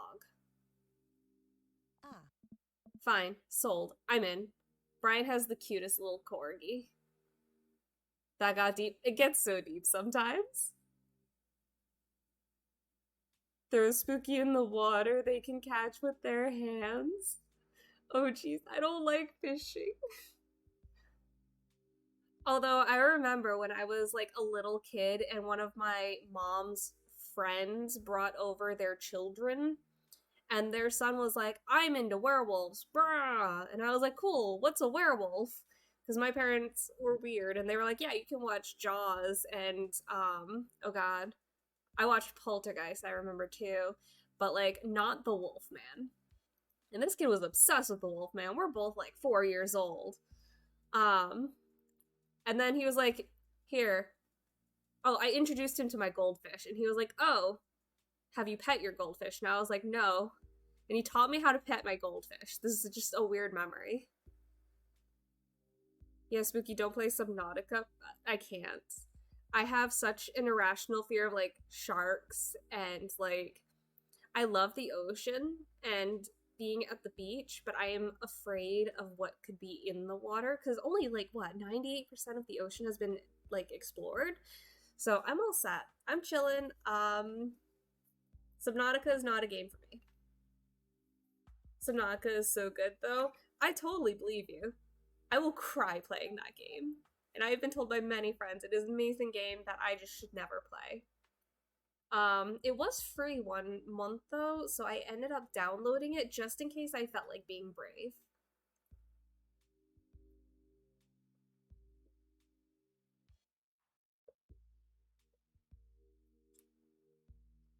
I'm more afraid of being attacked by a shark in a swimming pool than I am in an ocean, which makes 0 sense. Okay, but like, me too. And I remember a good while ago there was this picture of a shark in a swimming pool that was circulating on Facebook, and I cried. Spooky would freak out just in the first scene, probably. I'd be in the water and I'd be like, I can't do this, guys. And I'd immediately just exit the game and start playing Slime Rancher. Which, by the way, if you guys want to look at my Twitter, which you don't have to, my friend Sean gifted me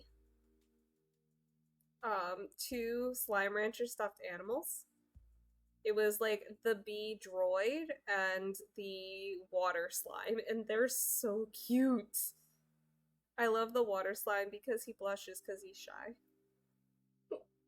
And then the bee droids are just so fucking cute, and they run on water, and they're just like, I am going to collect things for you and just be as cute as possible, and all I need is to be rewarded in water.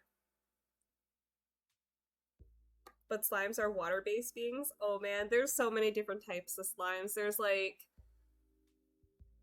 the water slime, there's the fire slime, there's the dwarvish slimes, which are like tornadoes, but I guess there's their space.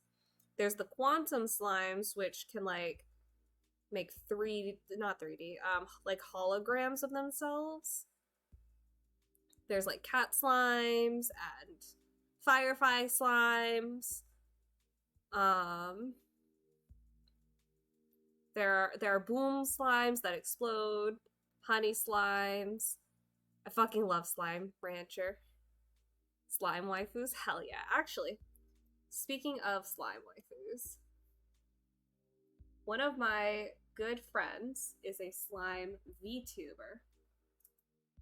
Oh geez. I swear I know her name. I always call her Pumpkin. I'm like, oh god. Oh, it's Girlina Pumpkin. I'm just double checking. She is a slime girl who was made out of the slime of, I think, a pumpkin.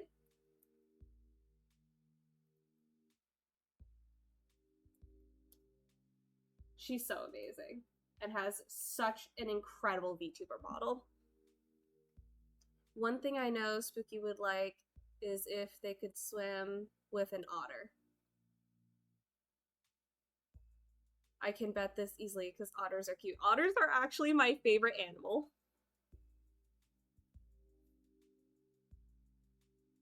Otters are definitely my favorite animal, and there are some places in the South that actually let you swim with otters.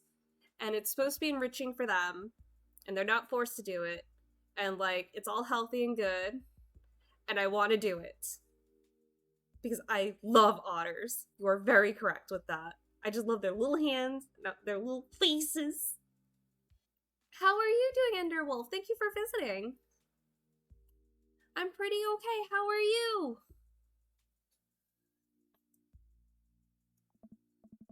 Alright, I'm bushed. I'm gonna call it a night. Don't stay up too late, okay? Yep, got it, Pops.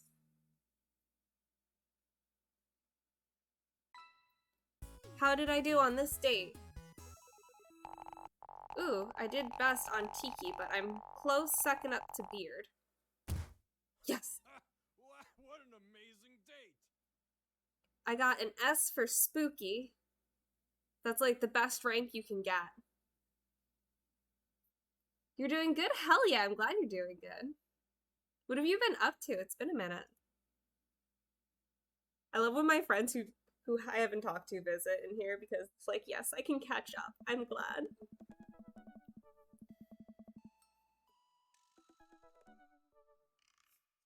I was actually just telling my friend too, like, one of the benefits of streaming is I can always talk to my friends. Friends will just pop in and then we'll chat, and it's just so great. And it's helped me a lot through the pandemic because, like, I can hang out with you guys without actually, like, risking things.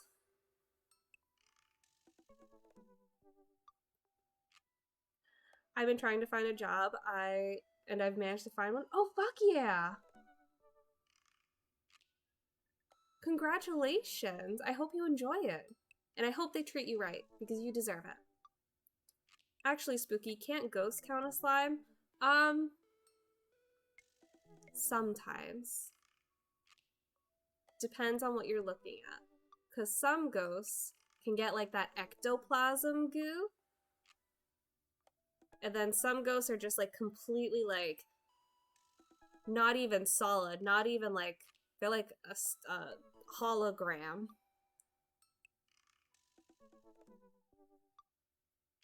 Although sometimes I like to think others are shades, exactly. Sometimes I like to think that like even the hologram ghosts have like their blood is ectoplasm. And if you actually manage to like cut open a hologram ghost with like special ghost tools, you can get to it. There's only one, I fear, Umbras. Ooh, I haven't actually heard of that kind of ghost.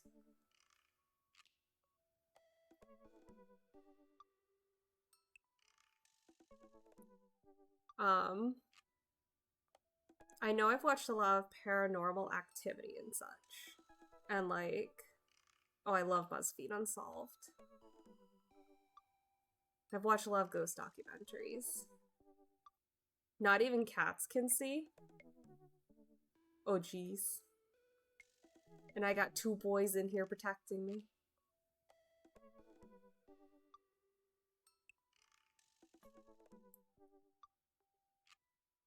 That does sound pretty spooky. While I'm doing my afternoon word jumble, I hear a mail truck pull through the cul-de-sac. I wonder if we got any coupons today. The nice mail person slides a couple letters in a large yellow envelope through the slot. It takes a couple of tries for them to get it in. Hey, my coupons! I take a closer look at the large yellow envelope. I lightly knock on Amanda's door. She probably has headphones on. Amanda? She yells through the door. What? I have something for you. I've actually encountered one, that's why I fear them. Understandable. If you face something, it's like very scary, and I'm glad you're okay.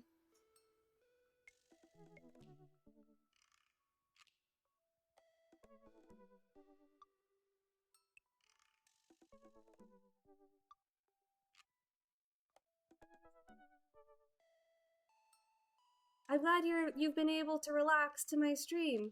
Thank you so much, Smurf. Not a girl, though.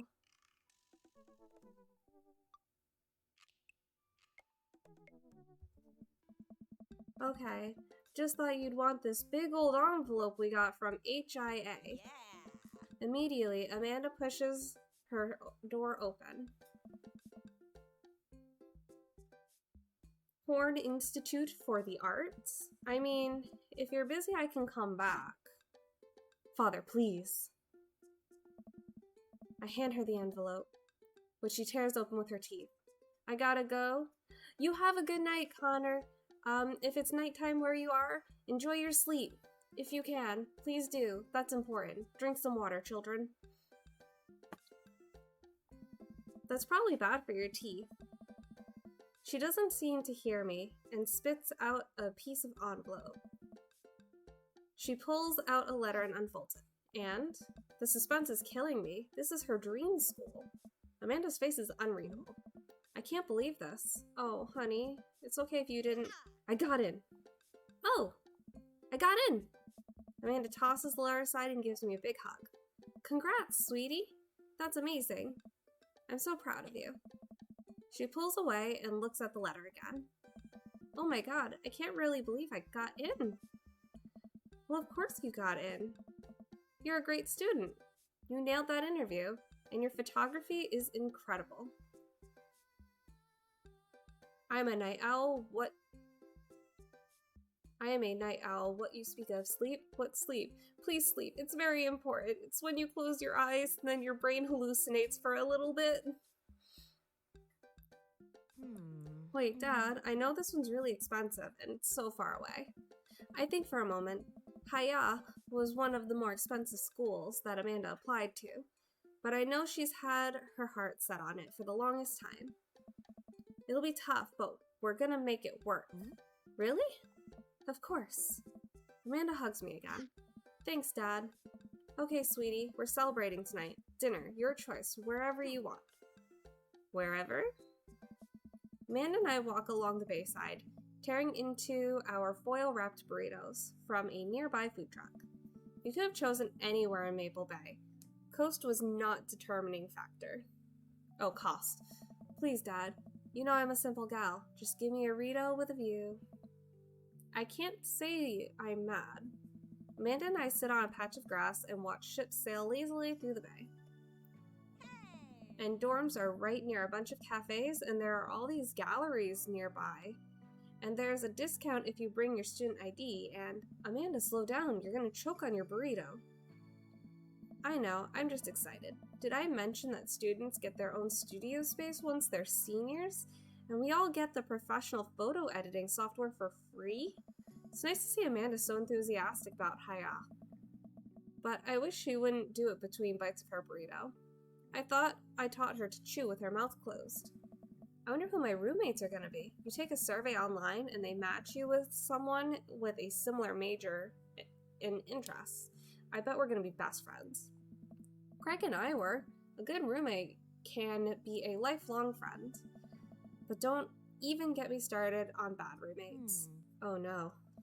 I'm just kidding. We didn't have bad roommate. Only our other roommate was a puppy that Craig brought home one night with a semester fabricating. Oh, we spent a semester fabricating a story about our new foreign exchange student who had a really bad cough that sounds exactly like a dog's bark. Carl rolled. Oh, they let you have animals in the dorm. If you get a note saying you need one, I bet I could forge one. I think I'd get a rabbit, or maybe a snake. Maybe both. Would the snake eat a rabbit, though? Oh boy, I think I'll leave that all up to you. She's so excited. I don't want to disappoint her, but I need to be real for a second. So, you know I had that talk with Mr. Vega. He didn't tell you about the dumpster fire, did he? What? No. I don't want to put a damper on the good news, but I need you to knock it out of the park these last few months of school, okay? If you really want to go to Horns, we need that scholarship money.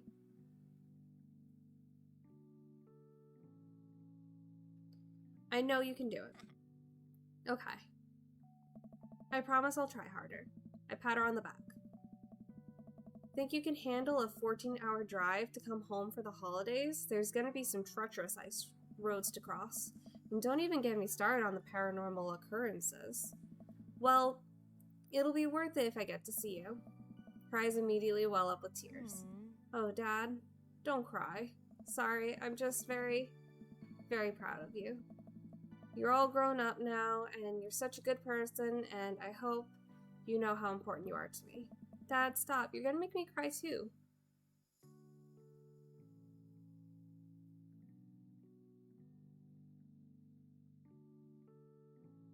Sleep well? You sleep well too.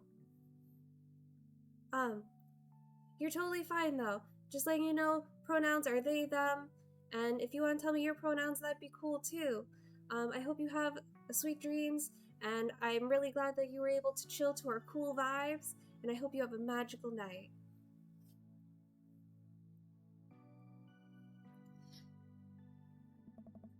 It's too late, honey. It's happening. Dad, I can't get tears in my burrito. It's gonna make it taste sad.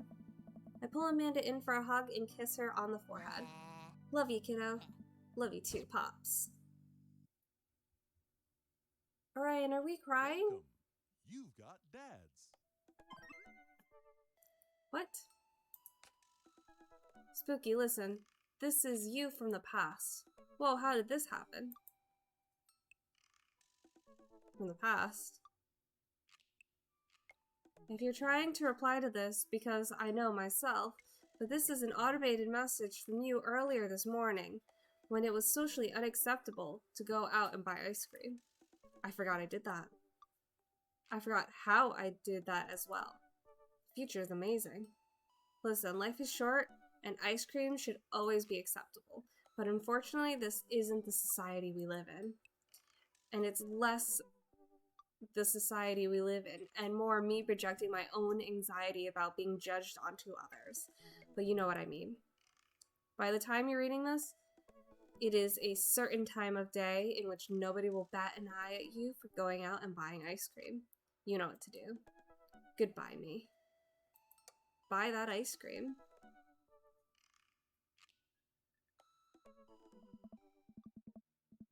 You know what? I've earned a treat. On the way home, I decide to stop off and grab some ice cream, which I fully plan to eat directly from the tub, which I just did with the mint chocolate chip ice cream.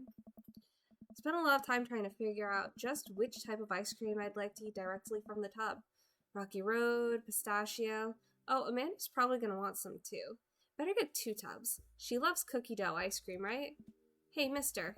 I turn around and see Ernest leaning up against the wall of the convenience store. Ernest? You're cool, right? I'm cool, I guess. I'm cool, but I don't see what that has to do with anything. Well, if you're cool, you'll help me out, right? Help you out? There's no fire involved, is there? Just clouds. So if I give you $20, will you buy me e-liquid? Ernest, what's e-liquid? It's like, Gatorade, you know? Electrolyte liquid. I get it myself, but I'm banned from here for trying to run a grift on the cashier. A classic fiddle game. You know the deal. Oh, if you're talking about balanced electrolytes, then I got you, little buddy. And I didn't know you played the fiddle. Just ask the clerk for blue Cranzapple Vortex. He'll know what it is. I pick up a tub of pistachio ice cream for myself and a tub of cookie dough for Amanda. I search around for some blue Crazian Void Starer, but can't seem to find any. I turn to the cashier. Say, where's your finest e-liquid? Behind the counter. You got an ID? First of all, my daughter is older than you. Second of all, I'm flattered. I switched shampoo recently. Is that taking some years off? Look, you need to be 21 to buy vape juice. Your hair doesn't look a day over 20. Wait a minute. Are you trying to butter me up to get me to buy more ice cream because it's working? I glance outside and spot Ernest staring at me. Double wait a minute. So you're telling me e-liquid is not a sports drink? It's for vaping. Ernest is watching us intensely through the window. I better give that kid a piece of my mind. I see. Okay, look. I'm gonna pretend that you didn't try to trick me into buying you the old Baphomet's cough syrup, and then go inside here to purchase my ice cream. I won't tell your dad if you promise not to scream. Or if you promise to scram. Yeah, that sounds like it was. I clicked it too soon. And stop vaping. You'll get popcorn lung. What if I give you $25? Go home, Ernest. As I'm walking back inside, Ernest calls after me. You can get popcorn lung from microwave popcorn, you know. I no longer trust this child, but the mere notion strikes fear into my heart. Go back inside to complete my purchase with the good cashier. Thank you, kind sir, for your time and generous hair compliments. You got it, bub. I glance out the window to see Ernest still outside. Looks like he's talking to some other poor sap. Guess I should go outside and save this other guy some grief. Wait a second. That's definitely a cop. Oh boy. Grab my tubs of ice cream and bolt outside. Ernest is already face down the hood of a squad car. Ernest, did you seriously try to get a cop to buy you e-liquid? Do you know this kid? I'm gonna say I'm friends with his dad. Yeah, we live in the same cul-de-sac. I know his dad. Listen, he's a good kid, and I'm this boy's father. I turn around and see Robert walking up the street towards the convenience store. Ernest, what are you doing? I want a lawyer. First of all, good first instinct. Remember that you're not required to answer any questions from the police officer without a lawyer present. You're this boy's father? Yes, sir. Ernest likes to lash out at me like this ever since the accident. Oh, I don't like talking about it. That's fine. Robert gets a wistful twinkle in his eye. It all started 7 summers ago. My hair was long then. New metal was still in style. Ernest and I were down in the Florida swampland scavenging for... Sir, I can leave you to take it from here. Sounds good. Thanks, officer. Ernest, come along now. You'll be cleaning gout from the rain gutter... Oh, grout. From... If rain gutters got gout. For a week, thanks to this transgression.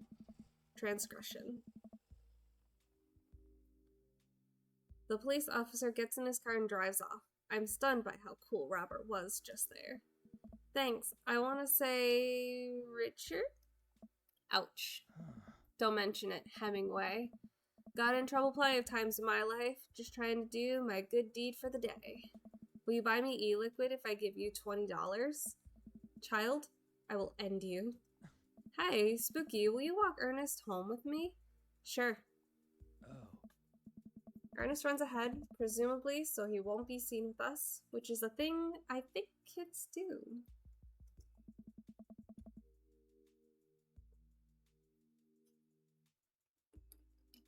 Sean, how are you? I've been talking about you this entire night.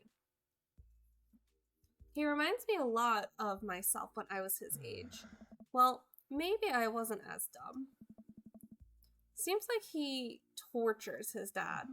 Seems like he tortures just about everybody. He even stole your wallet. What? No, he did. I bat my back pocket. I pat the rest of my pockets. He stole my wallet.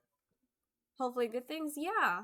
I was talking about the slime plushies you got me, and the RC scheme you got me, and I was talking about how we watched Godzilla together, and how we watched Harley Quinn together, and how we had a really cool and chill time.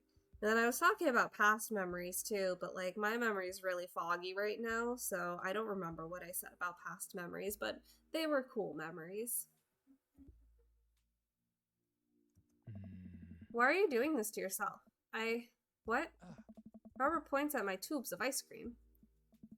One of them's for Amanda. We did go pretty hard on pizza, oh my god. That chicken bacon ranch was crazy. One of them's for Amanda. I have no qualms with the quantity of the ice cream you've purchased. It's a perfectly reasonable amount of ice cream. It's the quality I'm talking about. You work hard, Spooky. You're a good dad. Don't you think you deserve top shelf ice cream?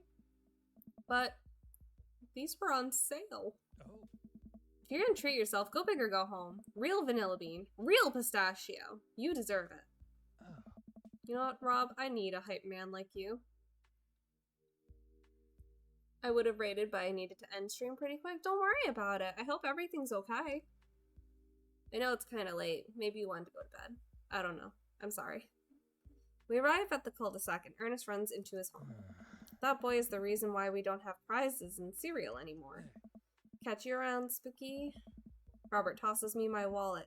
I catch it with a surprised look on my face. I finally got a nosebleed on stream. I'm so sorry. I hope you're okay. I hope you're okay. Please tell me you're okay. I stole it back. Keep it in your front pocket or use a chain like back in your ska days. Smell you later. I'm fine, more shocked it took so long. I'm glad it didn't. I'm glad that this is the first time on stream, because I am glad that you are not bleeding as regularly.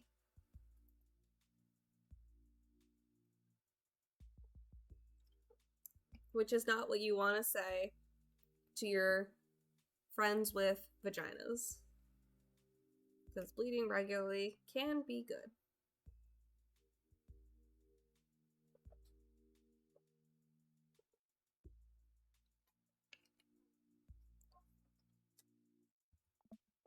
See ya, Robert. I go inside my house, ready to spend the rest of the night with 2 tubs of ice cream and also Amanda. Oh, Sean, we're also romancing You've got dads. your favorite dad. In honor of seeing you today. My vagina friends know I support them during the great flooding. Good. It's always good to have good support systems. Unfortunately, during my flood days, I get incredibly anxious and like incredibly paranoid. It isn't great. I love mental illness.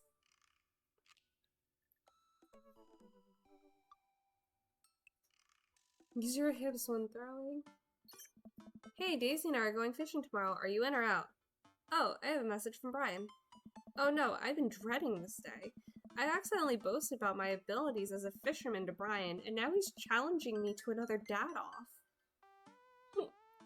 I've been doing my fishing research online, but I'm nowhere close to being an expert.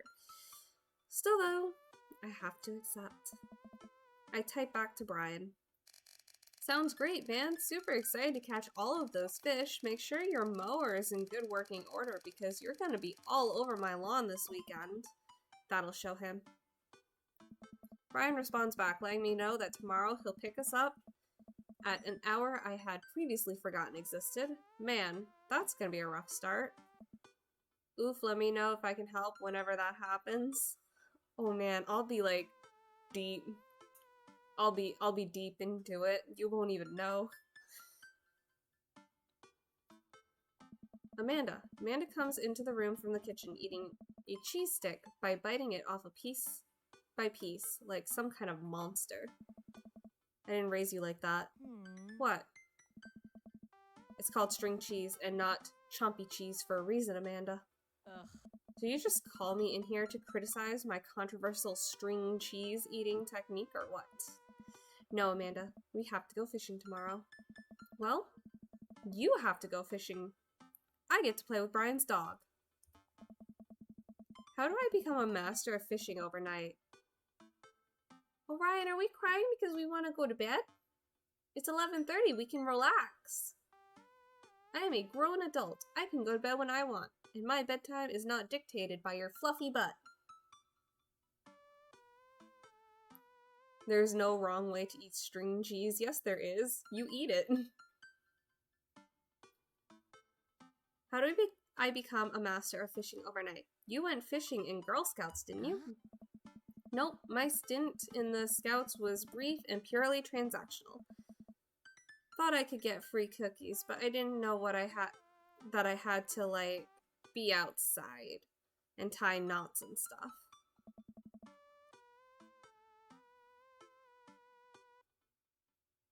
I can't believe I gave you so much as the time of day.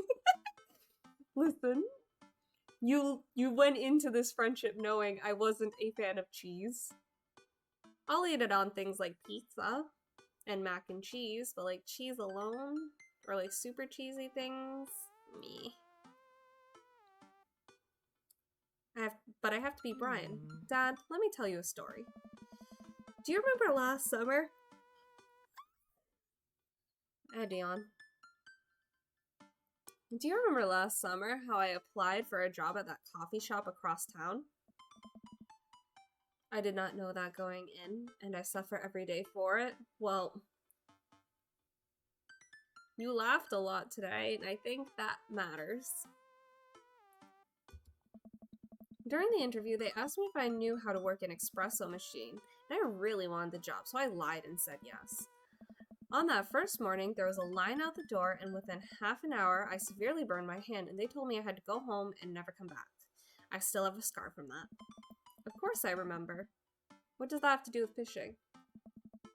The burn is a metaphor, Dad. I don't get it. You can lead a horse to water. What do horses have to do with fish and burns? Dad, please. I don't get your obsession with competing against Brian. You wouldn't understand. It's a dad thing. Also, Sean, look how punk my dad looks. Like, that streak in his hair that cat button up. He looks like he belongs in a band. Please try explaining it to me. So incredibly punk, he looks amazing. He's got a great dad bod, too.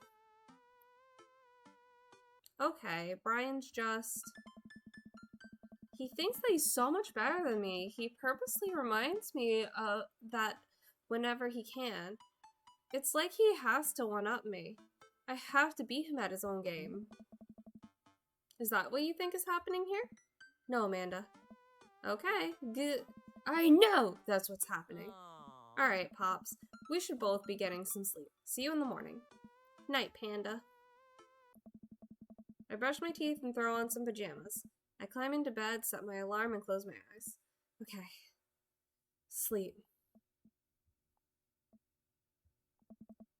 I am wide awake. I can't help but think about the last time I went fishing, hoping there's something I can glean from to give me an edge over Brian. I was about 9 years old. My dad woke me up one morning and told me to get dressed and meet him downstairs. Oh man. When I lay awake at night, usually I just think about my childhood. And then I fall asleep to depression. But I also remember fishing when I was little too, and it wasn't fun. I never liked fishing, and my dad was like, I'm taking your brother fishing, which means I have to take you fishing, and blah, blah, blah. Fishing is fun. And I'm like, dang, I don't like this. I don't like hurting the fish. And my dad's like, oh, fish don't have feelings, blah, blah. I'm a dad. Fish have feelings. Is it bad I just want to hang out more? Well, yeah, because I don't like cheese, remember?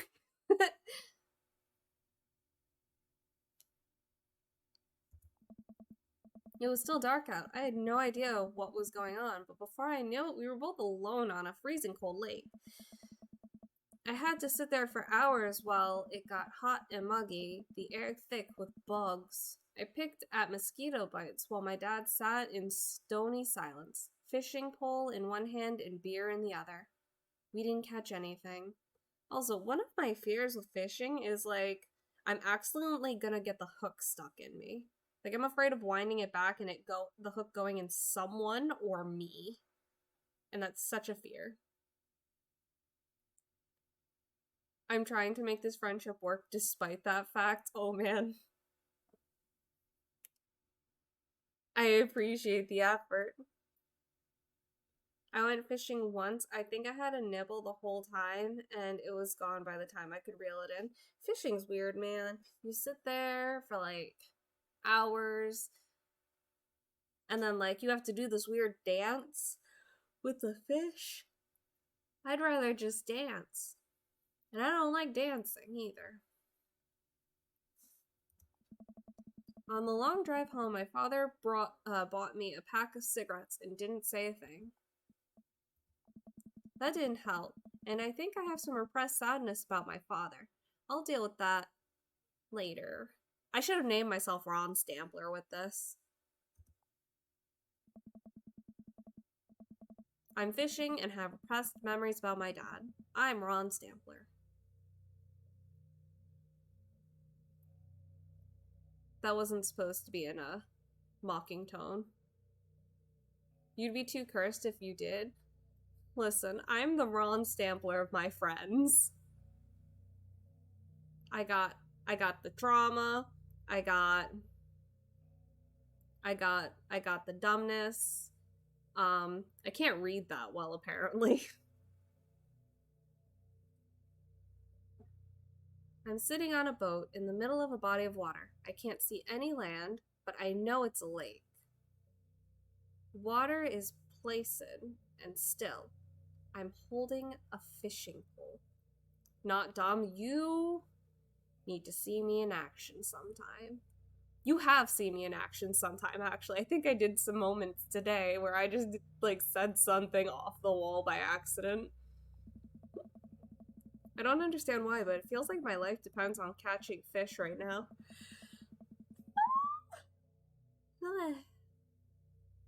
I cast my lure into the water and wait, and wait, and wait. My whole being is filled with hopelessness as I watch the line disappear into the depths below. You used the wrong lure. I look up and see my father, just as he looked that one cold morning, disapproving. I'm panicking now. I pull the lure up and try to grab a different one, but all of the lures in my tackle box are the exact same. I look up to my father for guidance, but he's gone. I try casting again, but I can't hold my footing. The boat tips over and I fall into the water, sinking further and further. I see the multitudes of fish that had been lying just below the surface, all swimming around me as if to taunt me. One fish swims up to me. He has Brian's eyes. You gotta use a neutral buoyancy lure if you're trying to catch trout, buddy. I jolt awake to the sound of my alarm. It's fishing day. That would explain the weird dream. I groggily slip on clothes and get ready. I spot Amanda's door half open and see her still curled up in a mountain of blankets. Walking over to her bed, I give her a tiny kiss on the forehead. Fishing day, kiddo, you ready? No. Well, you gotta get up. I can't do this without you. Also, stop sleeping in your clothes. Amanda pulls her comforter over her head. Never. Amanda. I'll get up. Just a minute. Alright, Brian should be here in 20, so you better not just go back to sleep. Oh, when I did games that, have a lot of talking, my throat ends up hurting. Like I pulled a muscle by talking in my throat. Amanda sticks her hand through the blanket to wave me away. I leave her room to make myself some coffee and another cup with lots of cream and sugar for Amanda, whenever she gets up. Amanda eventually wanders in and chugs her coffee while I do word jumbles. I hear the doorbell ring. That must be Brian. Still rubbing our eyes, we walk outside to see Brian. He's decked out in fishing gear. Daisy's falling asleep next to him. Early bird gets the worm, buddy. You ready to fish? I was born ready. My eyes narrow in on Brian. It's a good day to die. Hop on in, guys. Let's get this fishing party started. I walk over to the driver's side door and open it. Woof woof. Brian's dog immediately hops into the driver's seat, wagging his tail furiously. Can I see your license, sir? Maxwell, let's spooky sit. Maxwell obediently hops in the back to cuddle with Daisy. Amanda settles in next to Maxwell and Daisy and immediately falls asleep. You ready for an adventure? I'm ready for glory. I struggle to stay awake as we drive to the outskirts of town. Country music plays quietly from the radio as I watch trees pass by. So where exactly are we headed? It's about an hour north of here. Little spot I've been going to since I was a kid. My dad used to take me there all the time. I don't think anyone else knows about it.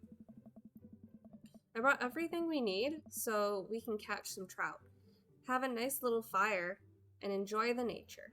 My fishing pole is in the shop, getting it tuned up. Do you maybe have an extra I could borrow?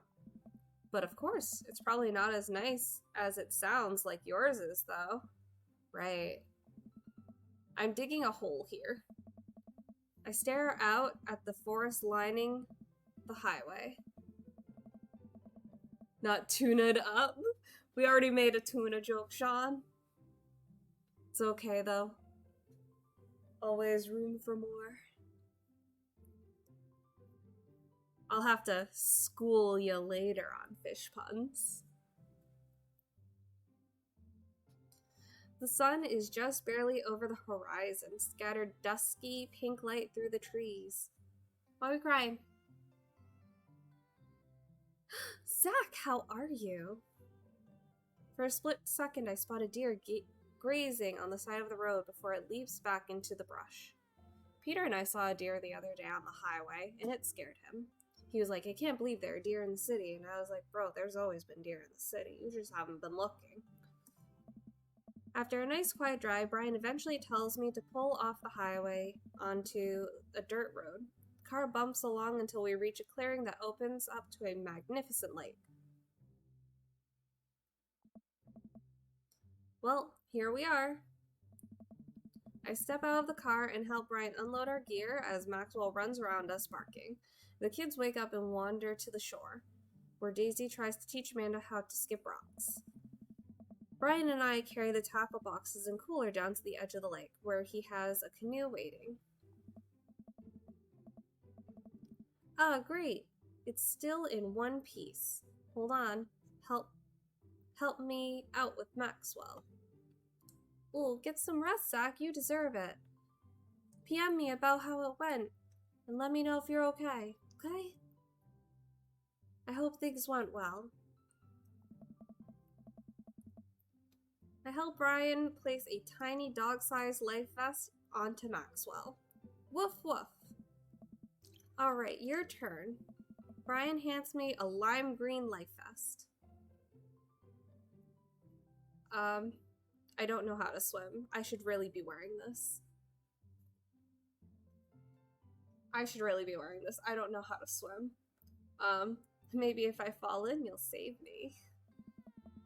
If I fall, I'm counting on you to rescue me.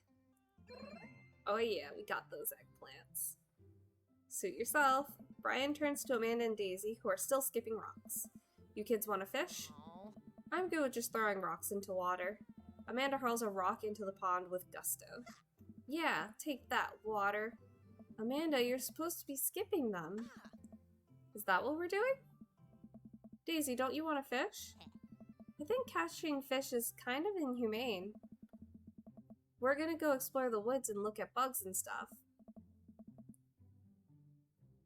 Alright, be safe. Don't go too far. I'm alright, just tired. Get some rest, Zach. You let me know if you need anything.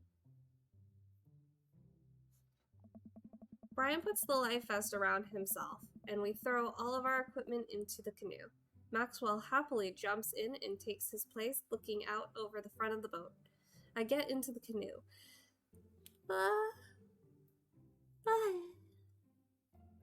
And get into the canoe as Brian shoves off. We paddle together to get ourselves in the middle of the lake.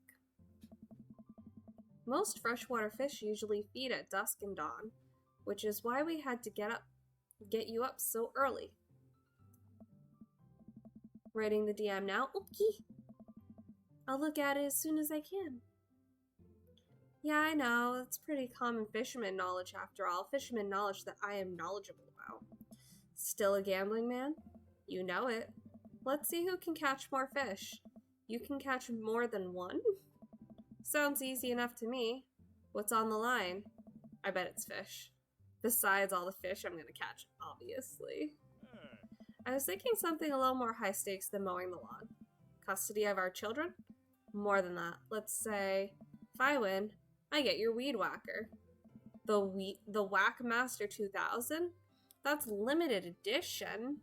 But, if you win, you get my pole saw. The Reach and Cut 3000. The cordless version? That's the one. Shit. The Reach and Cut 3000 is state of the art. My weed whacker is a prized possession, but there are those hard to reach branches in the back of the yard that have been begging for pruning. You're on. We shake on it. They're really gambling tools, man.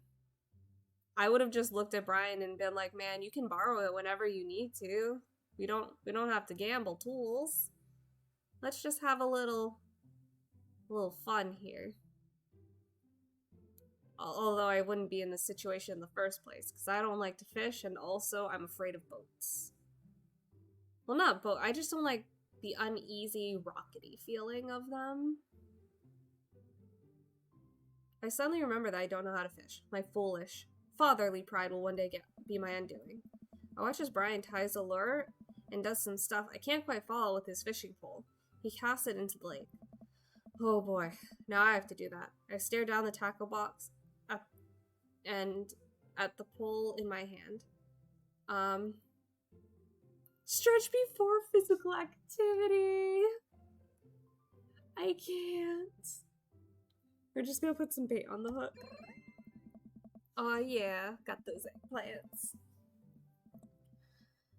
I fish a worm from the styrofoam container Brian bought. I actually hate the worm part too. I hate putting the worm in, or the hook through the worm.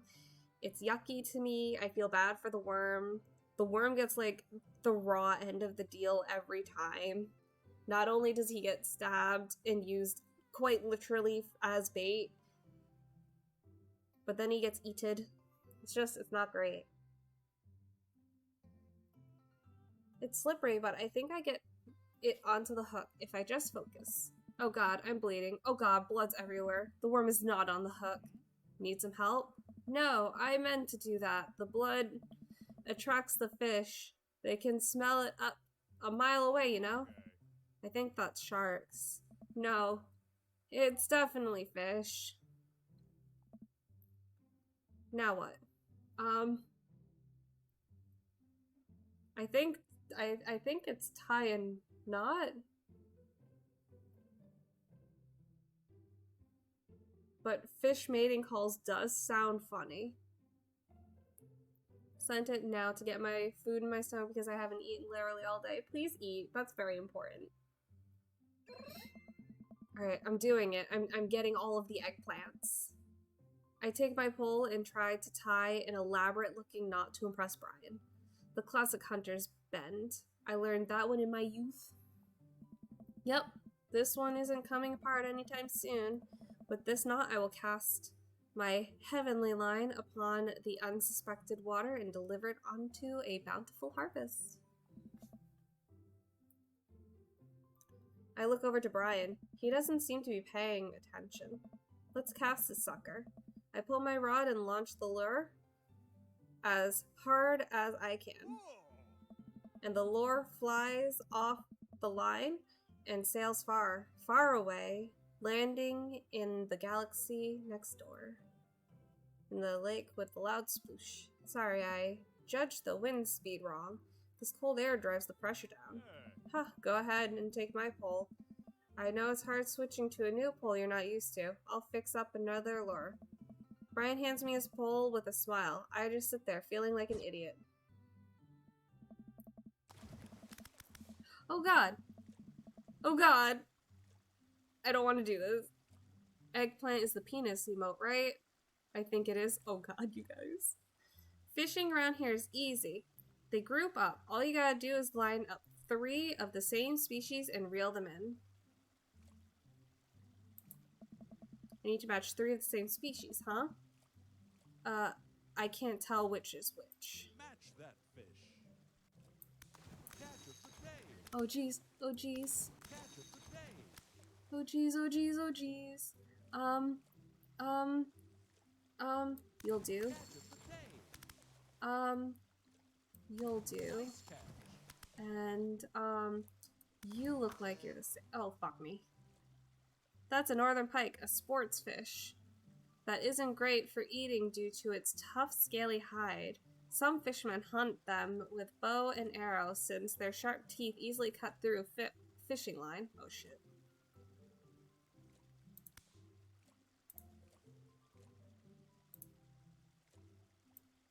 Match of the day.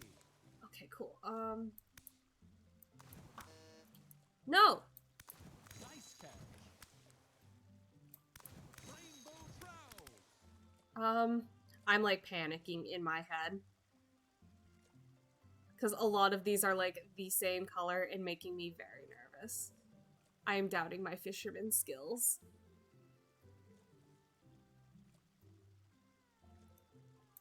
That's one. Nice catch. That's the Atlantic salmon. Salmon, like most salmon, they wind upstream, spawn some of the largest salmon species. Okay, I just really wanted to know about that salmon. Nice catch. Nice match. Now you're fishing. Okay, Rainbow trout. Nice catch. okay. Nice catch. Shit.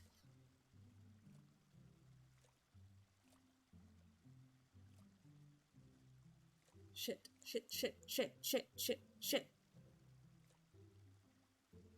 Are there any fish here that even, like, match? Fuck. Ah! Oh, I got an S. Cool. It's like, I guess, Bejeweled, but like, or Candy Crush or whatever, but like with fish. I was really hoping to get salmon.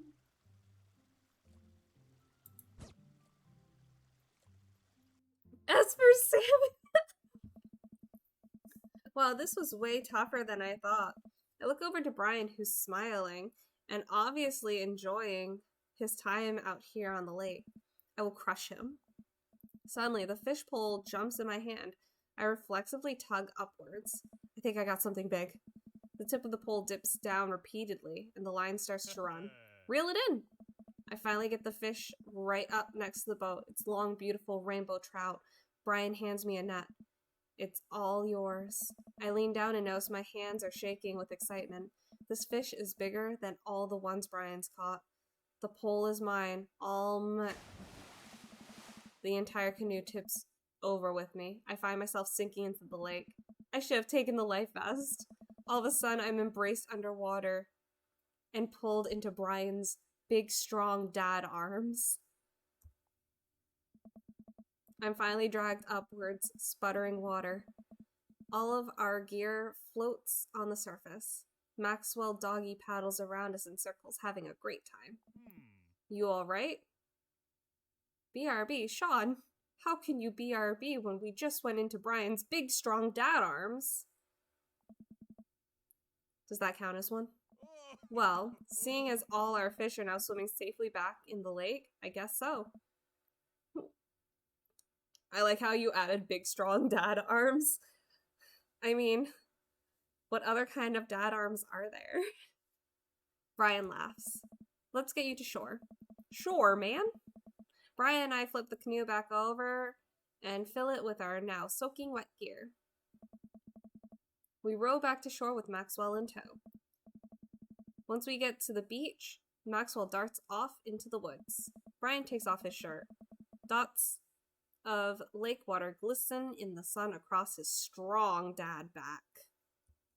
Man, all that general contracting must have built that guy like an ox. Look at this guy's bod. He definitely has big, strong dad arms. This guy Brian reminds me of. Me. Oh, is it the ginger hair? Oh, wow. Brian's looking mighty fucking good. Look at those arms. No one else could ever. I hope he doesn't notice me staring. I'm gonna get a fire going so we can dry off. Wanna hand me yours? Yeah, okay.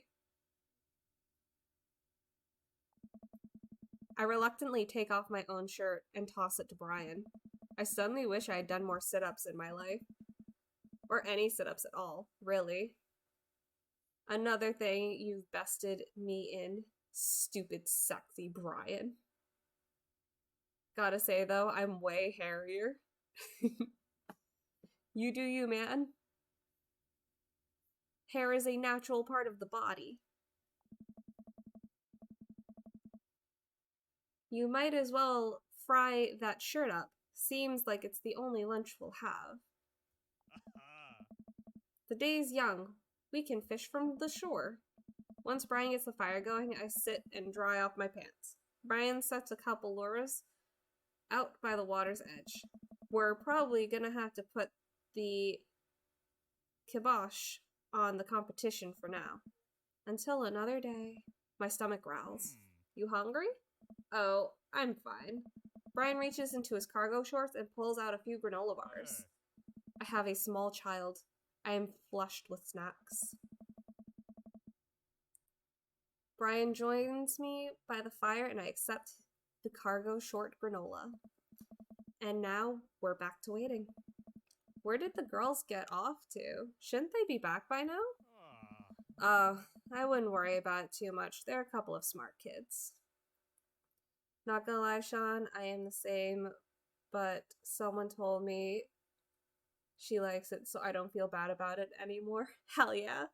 Confidence, Zach. You deserve it.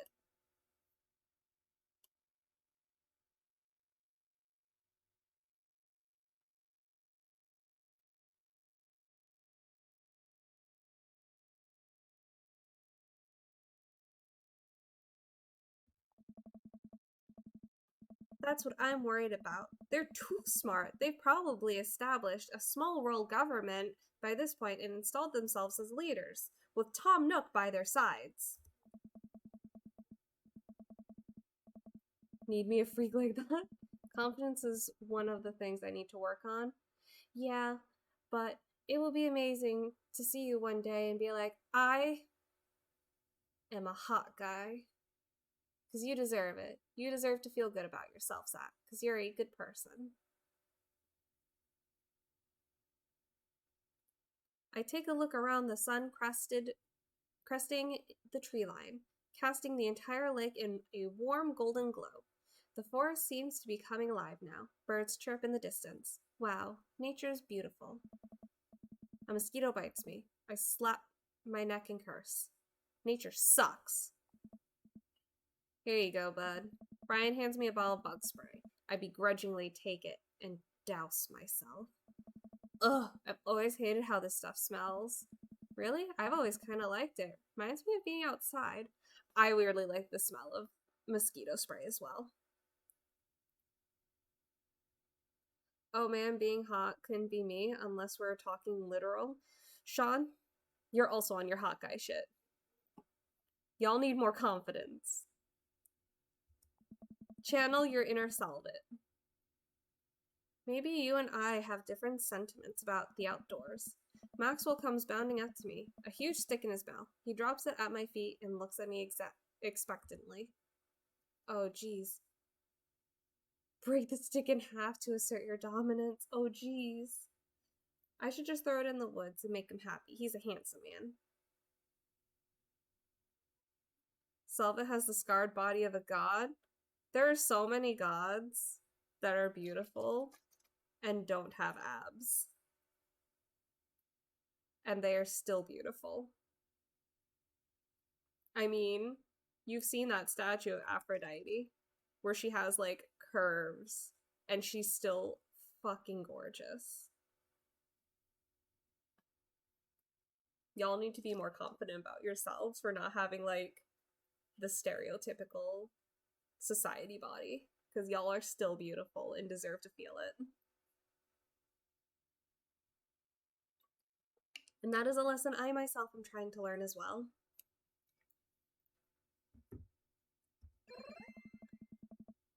I hurl the stick as hard as I can towards the tree line. Maxwell bolts after it, running as fast as his stubby little legs can carry him. Which, consequently, is not far. Very fast. I was gonna say very far. It is very cute, though. Nice throw, Spooky. I turn away so he can't see me blush. Maxwell brings the stick back to me, curled proud of himself. Oh, clearly proud of himself. Good boy, Maxwell. You're a very good and speedy boy. You're the world champ of fetch. It's time for the pets. What's the plan? We gotta touch his little booty again. We gotta put his little butt. Butt pats never fail. I actually got a book that I am sure is going to help boost my confidence. Good. Build it. You deserve it. You're hot as fuck, Spooky. I really don't feel it. I feel like I look like a Who from Whoville, in all honesty.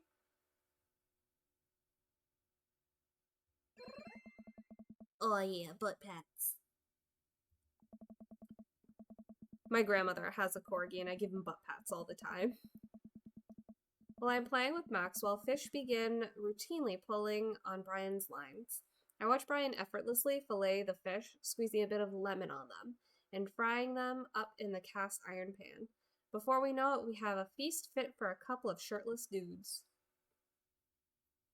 I don't see it, but okay, I suppose.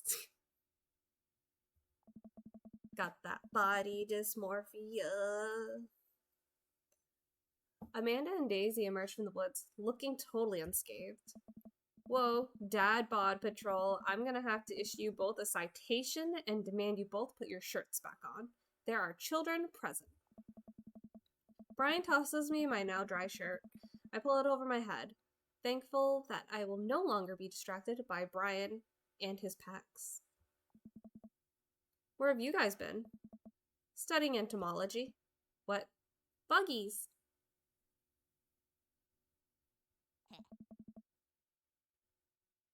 We were playing with bugs. Expecting you guys to be more covered in, like, mud and stuff. Daisy looks offended. What do you take me for? A child? Daisy, you're 10. How are you a who from Whoville? It's my nose. And my mouth. It just looks so strung up. Amanda puts a hand on Daisy's shoulder. Right. We take a seat around the fire and Brian serves us all generous piles of fish on paper plates. It's absolutely delicious. Why does he have to be good at everything? Fish taste okay? Daisy and Amanda both nod furiously, mouths full of fish. It's incredible. I've never had fish this good. I don't actually like fish, in all honesty, but I'll take your word for it. No! Not at all, Sean!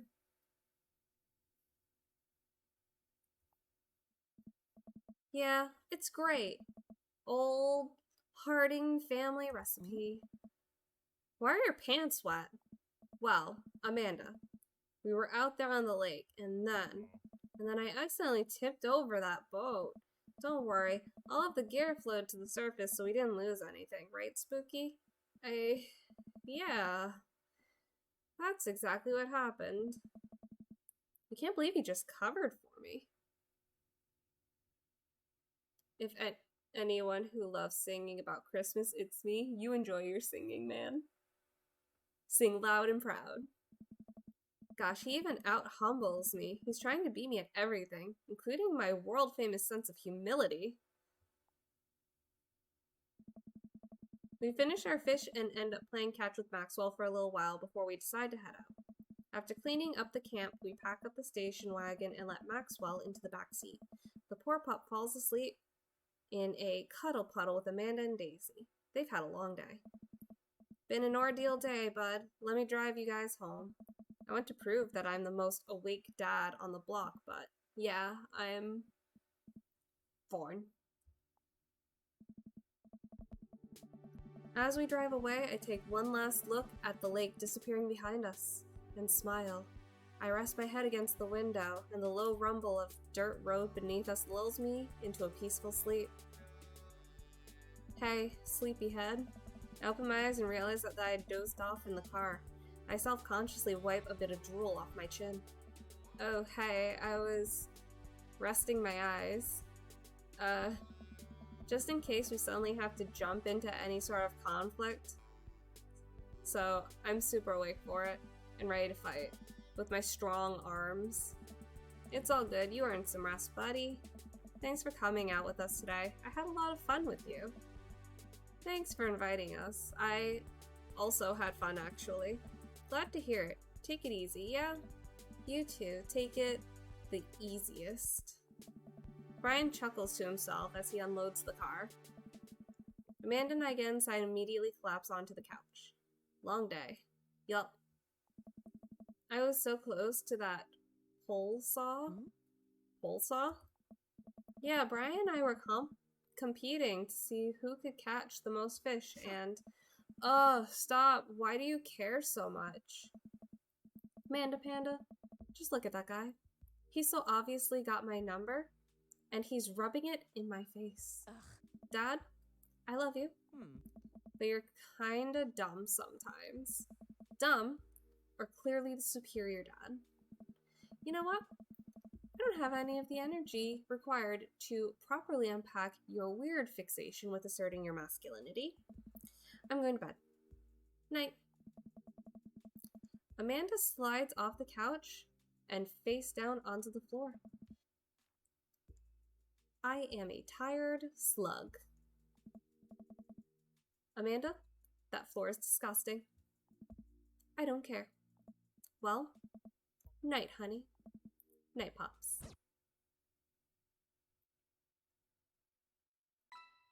How did I do? How did I do? Are we gonna get an S for salmon?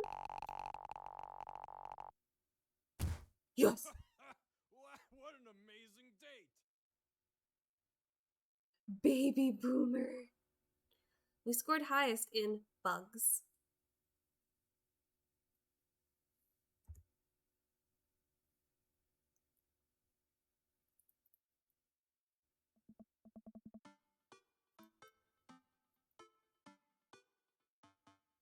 Well, it's been a long day. I'm just about ready to pack it in after a few bites of ice cream from the freezer. I turn off all the lights and walk down the hall to my room. I wonder if Amanda's still awake. That kid needs some sleep. I pass her room and I hear a faint sound, but I can't quite make out what it is. I get a little closer. Is she crying? I knock gently on the door. Hey, Manda Panda. The crying immediately stops. Not right now. Her voice sounds strained. She sniffles. I need to make sure she's okay. I open the door.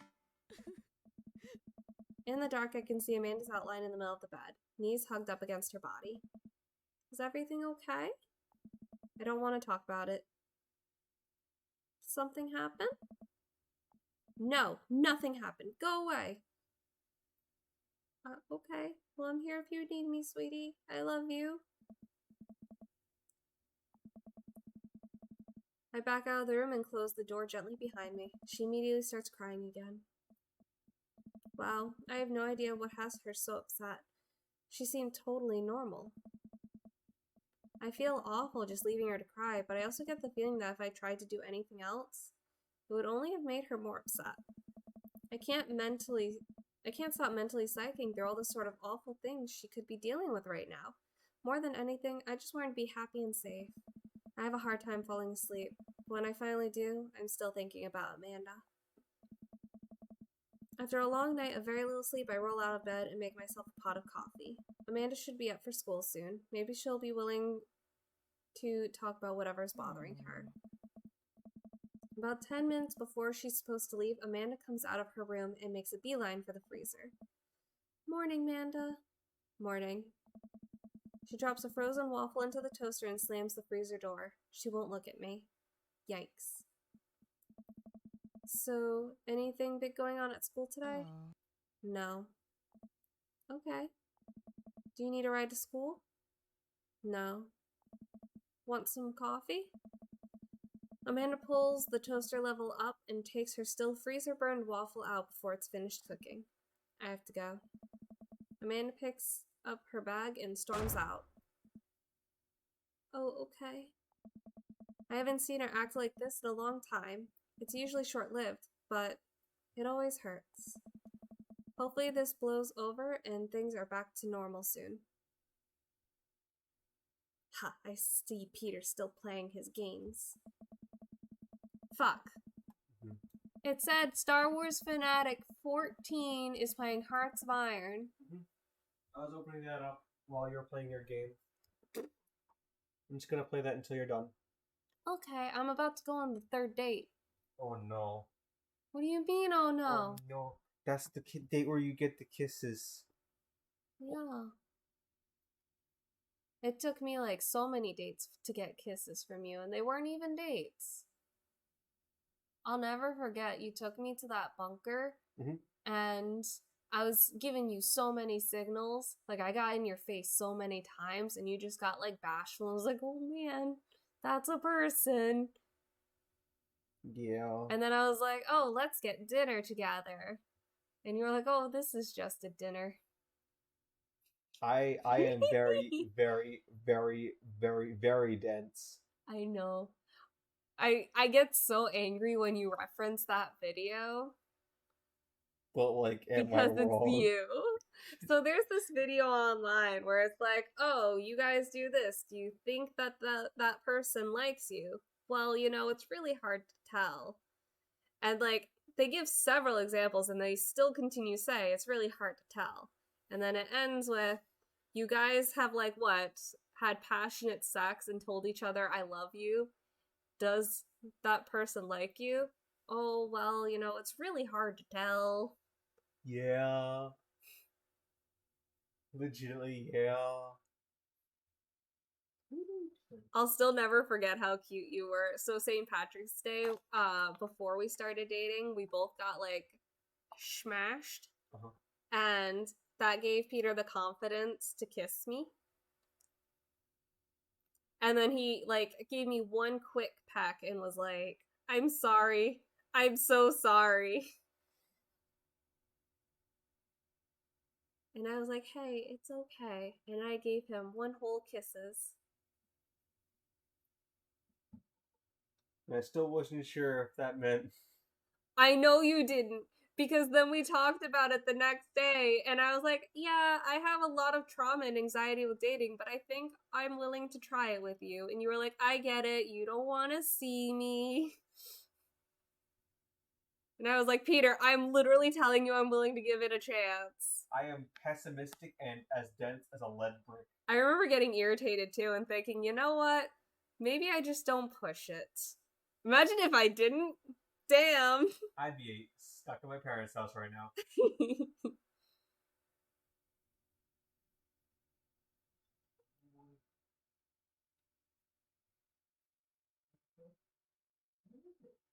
I love watching him walk away. Uh-huh. You just got like the biggest booty, babe. I hope everyone enjoyed my flirting with Peter and reminiscing. Right, Orion? Do you like hearing about your parents flirting? I mean, he likes to watch us doing everything else, so... Stop it! Shit. Peter, I'm streaming.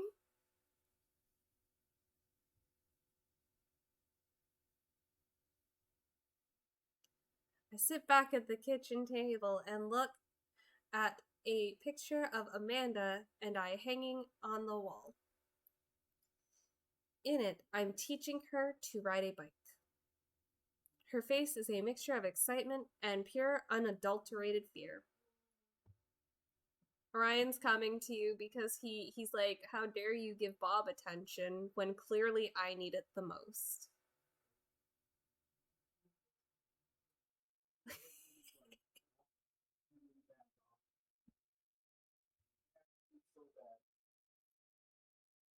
I remember how determined she was. Every time she would fall and scrape her knee, she would get up and try again. Finally, I had to stop her because she was bleeding everywhere. Then she started to cry because she didn't think she needed bandages and wanted to keep trying.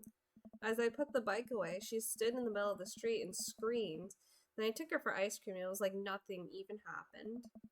After giving it a bit of thought, I decided that if I force her to talk about it, I'm only going to make things worse. But I have an idea. I started rummaging around for ingredients. I hear Amanda walk in the door instead of heading for the kitchen like she usually does. She makes a beeline to her room. She's clearly trying to avoid me. Hey, Pumpkin? What? Can you come here for a sec? There's a moment of silence. Yeah. I want to say sorry about last night. I'm just worried about you, kiddo. I get scared when I know something's wrong, and I get even more scared when I feel like I can't do anything about it. Dad, So just, whatever it is, you don't have to tell me if you don't want to, but whatever it is, just know that you have a dad in your corner who wants you to be happy. Honey, you know I'm bad with words. So I was hoping I could speak a language we both understand. I pull a cake out of the refrigerator and place it on the table. Hopefully the frosting is set by now. Ta-da! Dad, it took me a really long time because I ran out of red frosting somewhere around sad and had to start over, and this is beautiful. It's strawberry. Amanda gives me a big ol' hug. I hear him crying.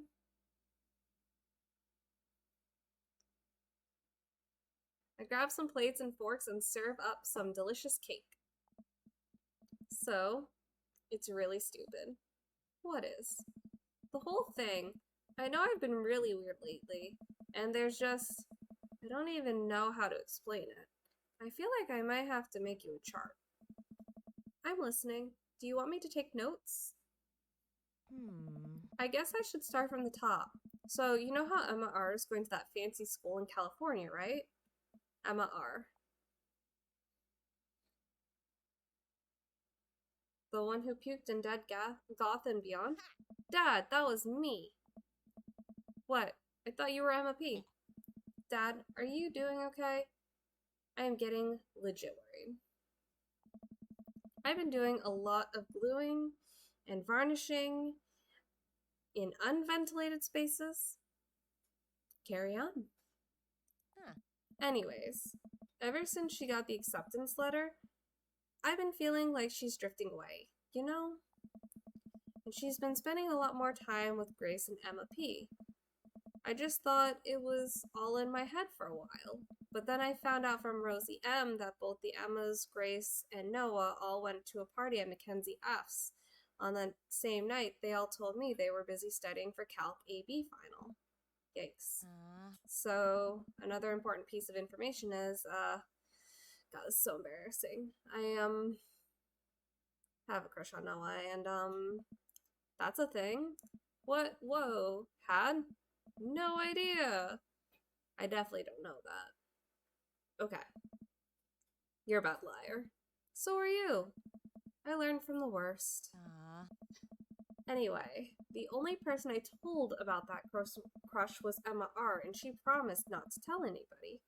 I didn't confront them about the party thing because I didn't want to start drama, so I kept it quiet and kept going about my business. Amanda sighs. And then one day, I invite everybody out to get nachos at the mall, and after not texting me back for a while, like 2 hours, even though none of them ever put their phones down for more than 60 seconds, they all say they're busy, like, simultaneously. So I tell them, never mind, I'll just eat nachos at home, right? But we were out of chips, and I really, really wanted nachos. Totally understandable. So I go in the mall anyway. I get to the food court, and who do I see there but Grace, Emma P, Emma R, and Noah, all hanging out together and eating nachos without me. What? It gets better. I'm standing by the escalators watching them, and I realize that Noah has his arm around Emma R, which is kind of weird, right? But then they kiss. No.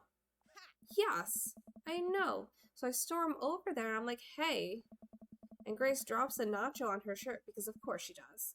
And Emma R just, like, glares at me. Grace, nothing is coming up. I don't know who that is. Grace is the... Oops. Gossipy one? Yeah. I know! Grace is the one nobody really likes. Or, I guess that's me now. But anyway, nobody will say anything. I'm like, you guys suck. Which I realize is not the most eloquent thing to say. But I was very angry and really embarrassed, and I just wanted to get out of there. So I left without nachos, might I add, which only further contributed to the shitty day, and immediately drafted a super long text to the group chat asking them why they've been so weird. And I wrote another one to Emma R asking how long the Noah thing's been going on, and sorry, I know that's a lot. You still following? What did Emma R say? Oh, okay. Get a load of this. Emma R says, you know what? Let me just read it to you. Amanda pulls out her phone and reads word for word an arduously long string of text messages. Can you believe that? I cannot believe that. I care so much about Amanda's social life and mental well-being, but man, do I not understand what she's talking about. This is all beyond me, and I'm trying my hardest to be supportive. They were dating in secret for like months. So I told her that she's being a really terrible friend, and she's like, well, if you think I'm so terrible, then just stop being my friend. And I was like, okay. Then she left me on red, and then, wait, left me on red? What's that? Oh, like, she saw my message and didn't reply. And I know because there are red receipts. I don't know what red receipts are, but I'm gonna nod and pretend I understand. Gotcha.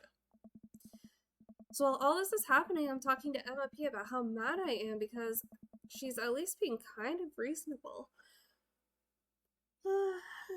And I'm venting to her about how pissed I am at everybody and stuff. Now, out of nowhere, Noah texts me and is like, how could you say that about me? And I'm like, say what about you? And he tells me that Emma P sent screenshots of everything I told her to the group chat that I got kicked out of. Alright, I think you lost me at screenshots, but that definitely sounds bad. There's so much more, but honestly, it's all just really stupid teenager stuff. The bottom line is that everybody dropped me, half my grade hates me, and now I have no friends. Amanda, I'm so sorry. I almost expected it from everyone else, but Emma R's been there since Mom died. I can't believe she would just stab me in the back like that. I'm not even mad that she's dating Noah, I'm just upset that she lied to me about it for so long. Amanda stabs the remnants of her cake. Okay, I take it back. I'm kinda mad she's dating Noah. Like, what did I do wrong? Why did everyone just suddenly decide I'm not cool anymore? Why wasn't I enough? I don't understand. As mad as I am at everybody, like, I miss them, Dad. Amanda looks so dejected. I almost can't take it. What could I possibly say to help? Anyways, that's it. That's the whole sordid tale. Thanks for listening. Tune in next week for more hot gossip. Wow. I know, it's pretty dumb. It's not dumb. No, it's a stupid thing to be upset over. Amanda, your feelings are real. Don't ever be mad at yourself for having feelings. I guess. Unless you've secretly been a robot who's been approximating human feelings this whole time. Dad, if I was a robot, I would have transformed into a monster truck a long, long time ago. But seriously, I know you probably don't want advice, but I feel like it's my duty as a dad to bestow upon you a few nuggets of fatherly wisdom. Real friends don't do that. We're sticking with it. When you get older, you start realizing the sort of people you want to associate yourself with. Do you really want to surround yourself with people who would do something like that to their friend? It takes a lot of work to find and maintain meaningful relationships. It took me a long time to figure that out myself, and I wish I had learned it sooner. If the other person isn't putting the effort in to show you how much they care, it's not worth it. You're not beholden to being their friend. Ultimately, I think it says way more about their character than it does about yours.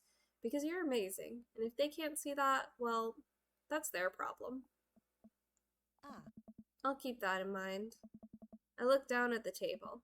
Did we just eat that whole cake? Yes, we did. Just eat that whole cake. Well, good talk. Amanda gets up to her room. Before she closes the door, she turns around. Hey, Pops? Yes? Thank you. You are always welcome. Love you, Amanda. I love you too, Dad. Always get the good ending with Amanda. Welcome. You've got dads. I'm going to head to bed, Spooky. It was amazing seeing you today. I love you. Sleep well. Same. I must bed as well. I hope to see you soon again, Spooky. Have a good night. Sweet dreams, both of you. I miss you both. Sweet dreams. Oh, geez. Okay, Craig. Oh, I've got just the thing. I'll head to the store and grab you a real chunky milkshake, cherry licorice, and a book of word jumble that I find helpful in strenuous times such as these. What? Wouldn't that make it worse? Oh, it's not for the diarrhea. Milkshakes are just comforting. Wait, why are we talking about this? Why, I've got the runs. I meant that I was feeling like running. Wanna come to the gym? Why do I feel less excited about that than getting you home remedies for diarrhea? Come on, man, it'll be fun. You know what? Sure. When are we doing this? There's 30 more minutes left in this meat hell marathon. I'm outside right now. I'm warming up. Okay. At least let me see if Betty gets from the wolves in time to get her sopressata cheesecake out of the oven.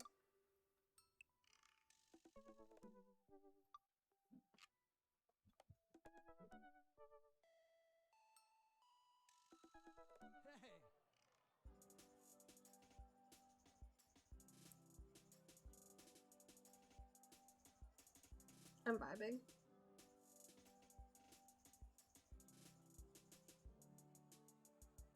Oh god, don't tell me I have to do stuff. The gym just installed these new virtual jogging treadmills. We'll feel like we're running outdoors. You can see the other runners on your screen too. Let's try it out together. Other runners? Will I be able to keep up? Don't worry, we're here to cheer each other on. I'll be right there with you. Just get a rhythm going, keep your heart rate up, but don't overexert yourself. You'll do great. Oh god, what do I have to do? Run that dad.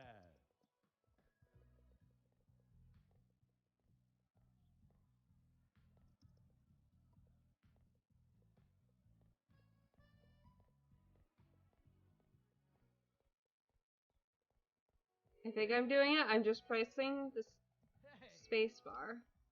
Okay, I got an eggplant. That's cool.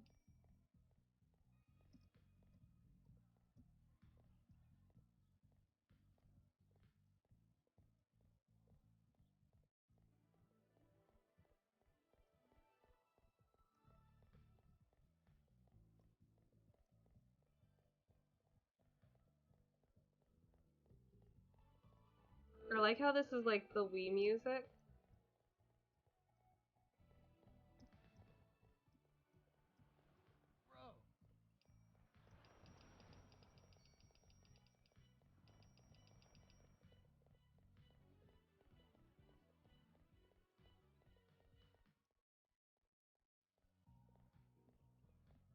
Okay.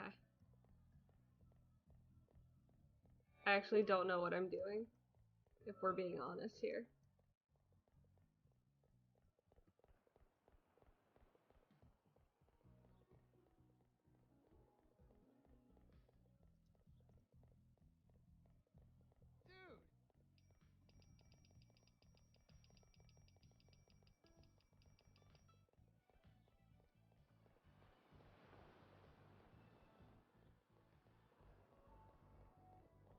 I don't know what I'm doing.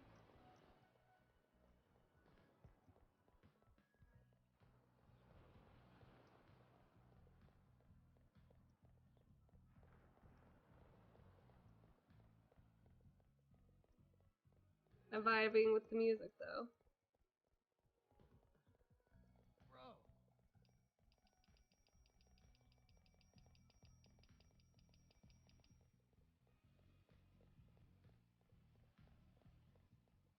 How are we still in the middle? Oh, this is a 2-minute thing. Nope, we're still going. Oh, we've been running for 2 minutes. How long are we going to be doing this for?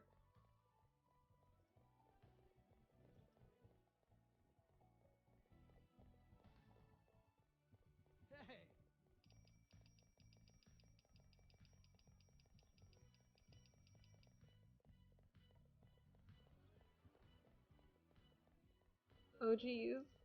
How long am I doing this for?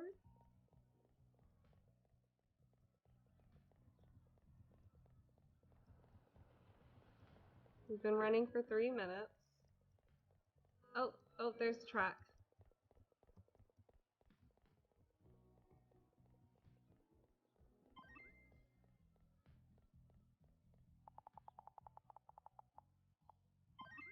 Yay! I got an S++.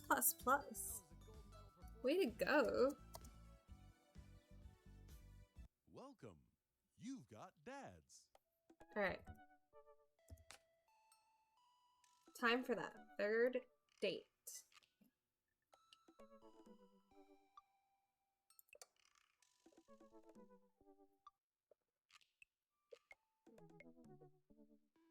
I just hydrated, I'm ready to go. You know what they say about third dates? They get pretty serious. You might not have time to browse that book for a while. Are you ready?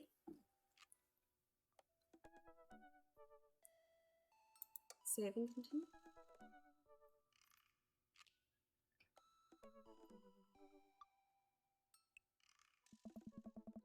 I spend the day lounging around the house, in my bathrobe and slippers, committed to enjoying my day off as a testament to dad laziness around the world. Third coffee of the day and doing my second word jumble in pen. Man, is this the life. Hey, this one spells door. Huh. You're still taking me to the fair later, right? There's a fair? Ugh.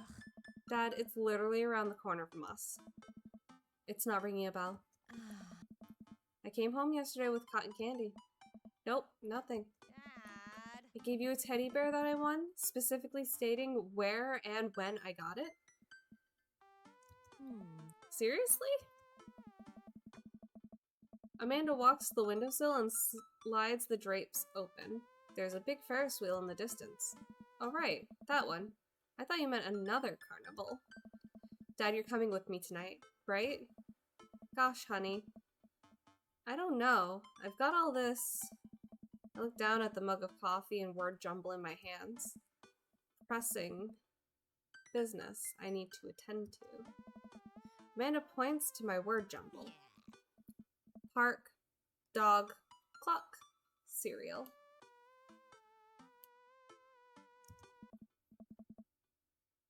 I knew that. I totally knew that. The secret word that they all spell is pool. Hey, you're pretty good at this. Now, you don't have an excuse. You're coming with me. Amanda pushes me into my bedroom and forces me to change out of my bathrobe. Wear something nice. I want some arm candy tonight. Got it. And no flip-flops. Not after last time. We don't talk about last time. I'd be looking pretty much like a dad snacky.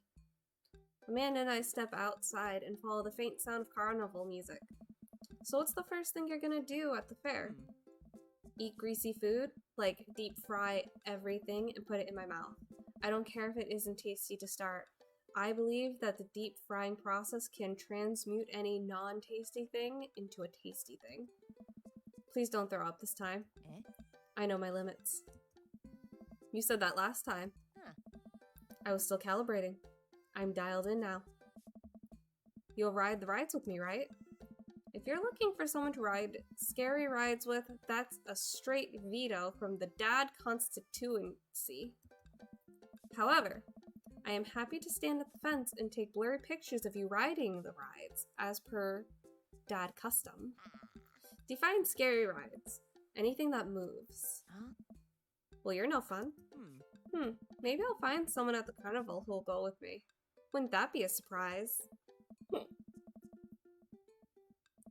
Yeah, maybe one of your friends from school will be there, like, who's the one with the eyebrows? Teresa? She got mono. Oh, what about the one who vapes? Alex got suspended for vaping in the school bathroom. Well, air carnival rides are fun as a solo rider. But then I'll have no one to puke on. Or will I? What? Hey, look, we're here. The carnival is packed with people from all over town tonight. Screaming kids run around with cotton candy and buckets of soda clutched in their grubby fists. Colorful lights flash all around us. I feel like just smelling the air will clog my arteries. Hey, let's go over to get these greasy food carts first. Amanda leads me by the hand in what seems like a very specific direction. I know, my favorite one is around here somewhere. Wait a second, is that Brian? Wow, look who it is! Sure enough, it's Brian and his daughter Daisy. Brian has the same confused look on his face that I'm sure I have. What a coincidence that we all happen to be here at the same time in the exact same place. Wow, this is so weird. Can you believe we just happened to come to the carnival at the same time, on the same night, at the same time? Yes, Daisy, that's so strange. How bizarre. Brian? Spooky. I can feel my competitive fire burning inside me. Last we met, Brian had made a fool of me by besting me at fishing, and then out-humbled me in front of my very own daughter. I still want that pole saw. There's plenty of midway games here. Okay, how about we hang out as a team and explore the carnival together? Yes, Amanda, that sounds like an amazing idea. Let's go and do stuff together. Amanda and I follow Brian and Daisy as they lead us towards some rides. I can't believe Brian's here. Dad, you need to relax. Daisy and I have been spending a lot of time together. She helps me with my algebra homework, and I've been corrupting her young soul with rock and roll music. She's really cool, but you and Brian won't stop complaining about each other. Oh, he's complaining about me? No, Dad, that's not what I meant. And if you and Brian would just talk to each other, maybe you would see that you have a lot in common. See, now I gotta turn it up to 11. Brian's getting obliterated. Oh no. Dad, you have to chill. Please chill. For my sake. I'm chill.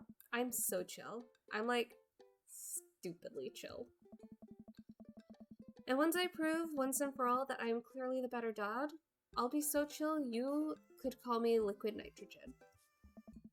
I will destroy him. Ugh. Dad, I spot the entrance to the midway. A perfect opportunity. Hey Brian, check it out. Wanna get a couple games in? That sounds like fun. Maybe a little friendly competition? No, we want to check out some clowns over there. Amanda, you're scared of clowns. Overruled. Aw. Ugh, fine. Sure, let's play some games. But if we spend the whole night in there, I'm filing for emancipation. Oh, lighten up. I'll win you something nice. I'll win you something nice too, Daisy. I'll win more nice things than Brian. I'd like to see you try. Brian and I glare at each other. We've been at it for longer than I'd like to admit. Amanda and Daisy sigh heavily at each new game. Brian and I challenge each other too. Their arms overburdened with stuffed animals and t-shirts, with rainbows airbrushed onto them. For every game I win, Brian seems to answer back. Dad, please, enough. Just one last game, honey. So, Spooky, we're tied. What's the ultimate prize? I spot it from across the midway. We lock eyes. It swims absent-mindedly in a bowl of water. That goldfish will be mine. Amanda, sweetie, how about I win you a goldfish? If it'll get us out of here, sure. Great. I look over to Brian. We don't say a word. Our eyes locked. Oh, but our locked eyes confirm it. The person who wins the goldfish wins the night. Looks like it's skee ball. You any good? In person, yes. In this game, probably not. I am the best skee ball player to ever grace this earth. I think you can handle me? Still willing to put up your weed whacker? Only if you're willing to part with that pole saw. Lawn grooming equipment goes to the skee ball champ. We share an earnest shake. I'm terrified.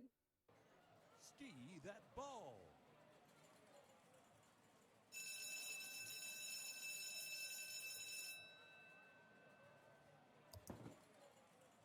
Fuck.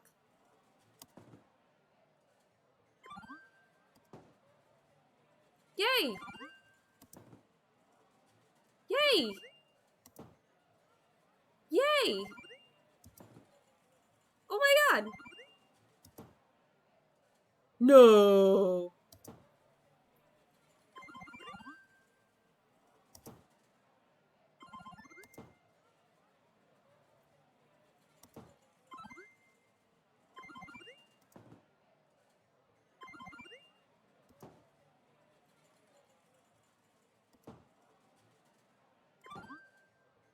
I'm panicking.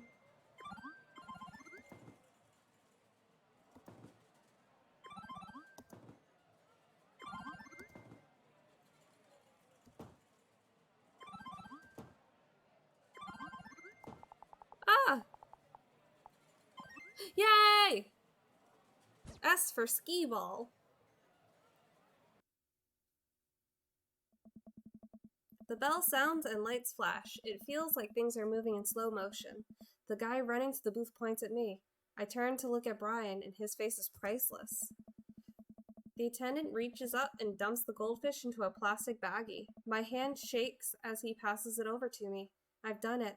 I've finally done it. The fish is mine. The pole saw is mine. Victory is mine. I have bested Brian.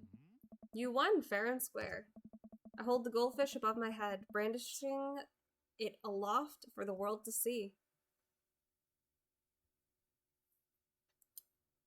We're gonna do a speech. Oh yeah, we got eggplants. I have achieved the title of Peak Dad. I am the Alpha Dad. Fathers around the world cower before my patriarchal superiority. I invite any dad to come for my crown, for I will most assuredly defend it.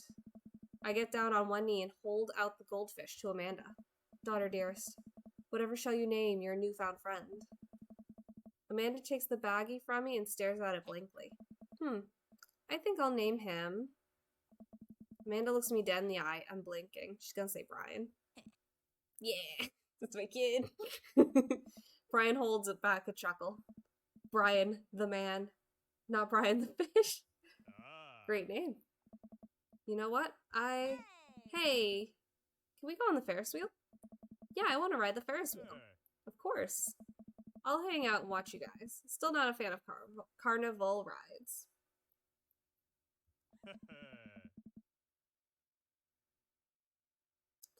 I'd be happy to ride some rides with you kids. I'm just kidding. I love carnival rides. I'm the best at them. We traverse the fair and end up at a relatively short line for the Ferris wheel. It doesn't seem like a very popular ride. Daisy and Amanda chat excitedly. I can feel Brian glaring at me. So, how do you do on the trick final? Way better than I thought I would. Those cosine problems still tripped me up, so I drew a cat instead of answering the question, and my teacher gave me points for effort. Wow, high school is really that easy? Absolutely yes. The school of hard knocks, though, that's another story. Amanda playfully punches Daisy on the arm. Welcome to the streets. Oh. You check out that art book I gave you?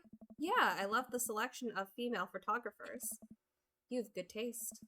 You know, I bet your photos will be in a book someday. Daisy, stop or I'll cry. They're too cute. Next. Amanda pushes me forward. You first. I sit down in the carriage. And now you. Daisy pushes Brian into the carriage next to me. Before I can say anything, the ride operator closes the gate.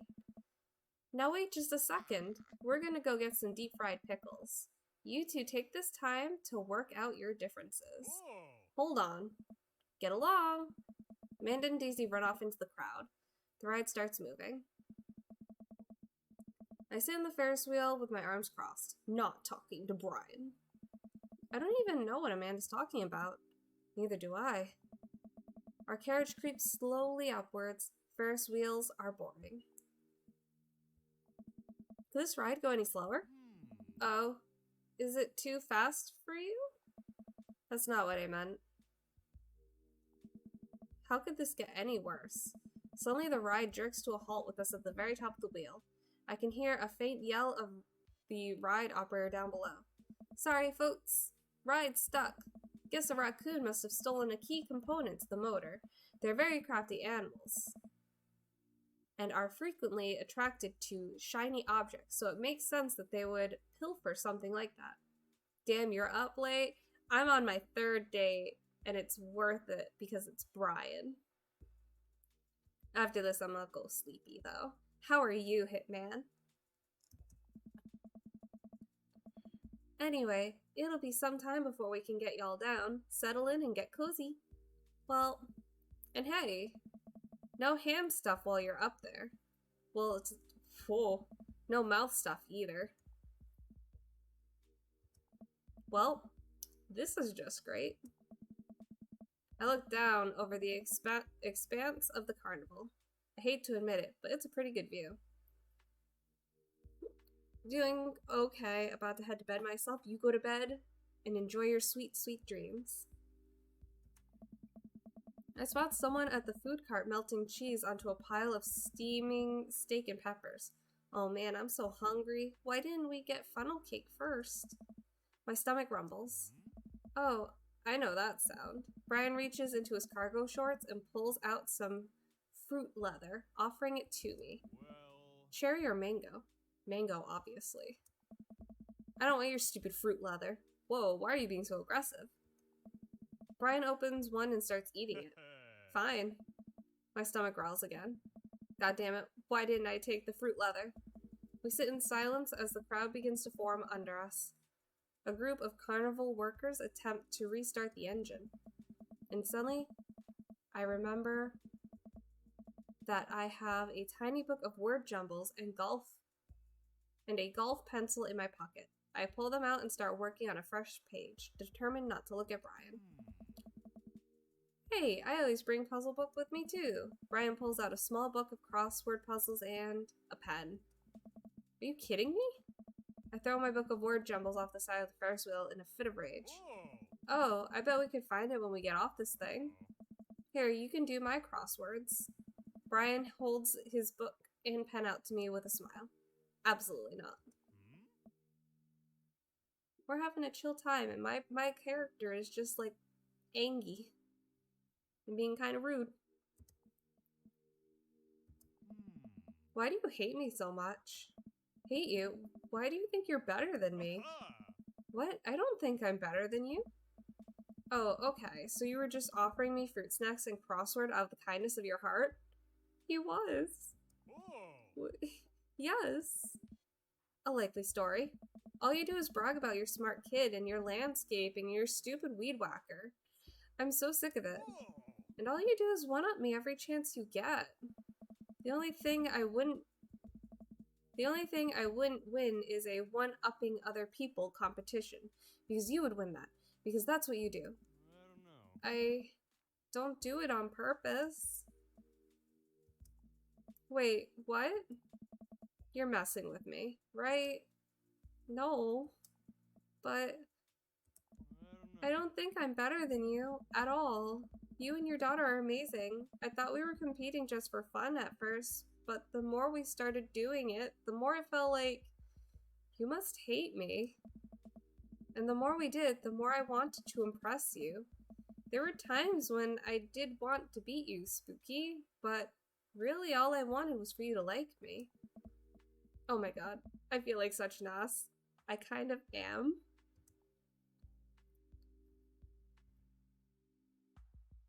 Let's be honest with ourselves. Let's do some self-reflecting and realize that we were in the wrong here. Ryan, I'm so sorry, this whole time. It's all so clear now. Is this what Amanda was trying to tell me? I've just been projecting my own insecurities onto you. Everything about you makes me feel inadequate.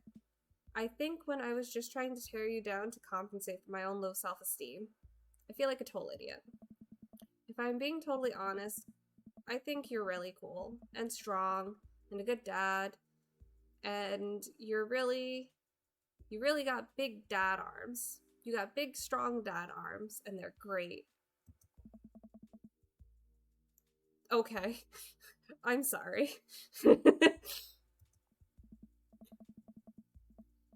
Anyway, I have a lot of respect for you, Brian. I'm so sorry I got so weird and jealous. I think if you're willing to forgive me, we could probably be good friends. We sit in silence for a second. Can we start over? What do you mean?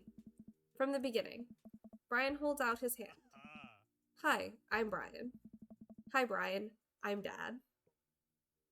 I take his hand and shake it vigorously. Hey, Brian. I'm Spooky. It's really nice to meet you. Great shirt. Thanks, Spooky. Brian and I look at each other. We both share a smirk over this silly little game, but it feels good to be on the same side for once. Alright, folks, thanks for being patient. Turns out the raccoon didn't steal a part, but was instead still rummaging around in the inner workings of the engine. We've formed a wary yet mutually beneficial truce. The carriage starts moving, and we find ourselves down on dry land in no time. Brian and I wander around for a bit, looking for Daisy and Amanda.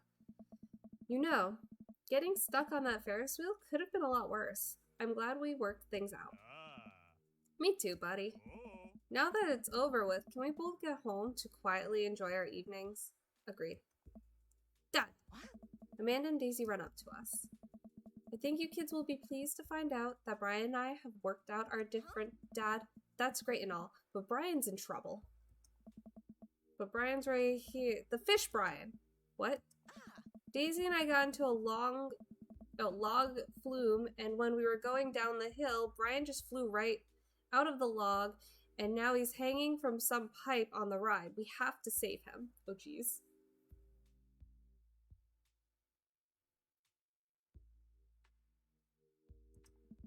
But Brian's the fish! Brian the fish! Oh, right. Come on! We sprint over the log flume, spotting Brian. The fish stuck up in the rafters of the ride. We'll get you down, little buddy. We have to get Brian before the fair closes, or who knows what'll happen to him. But the fair closes in 10 minutes. I guess we need to hustle then. What's the plan? Well, one ride around the track lasts 90 seconds. Brian's hanging from a pipe right above the drop, so you'll have a window of about 10 seconds to grab him. Wow, did you just do all that math in your head? That's really impressive. I just counted. It's not that impressive. I'm so proud of you, honey. Okay. That rafter is pretty high up. How are we gonna reach him? We all think for a second. I've got it. Brian runs over to the midway to the last game that we played and snags a pole from the game attendant that they used to grab stuffed animals. I think this will do the trick. Amanda presses 2 ticket stubs into my hand. Here, these are our last 2 tickets. Brian's fate is in your hands now. There's no time, come on. Brian leads me by the hand to the entrance of the log flume, getting there just in the nick of time. Looks like you guys are the last ones. We take our seats on the slippery vinyl. The ride operator pulls the bar down over our laps. You ready for this? The log starts drifting down the fake river. Unnaturally blue water sloshes over the sides, soaking my shoes. This is gross. You know how earlier I said I was the best at carnival rides? The ride jerks forward and I let out a small yell. That might have been an embellishment. Our rickety log makes the slow climb up the tracks for the most grueling minute of my life.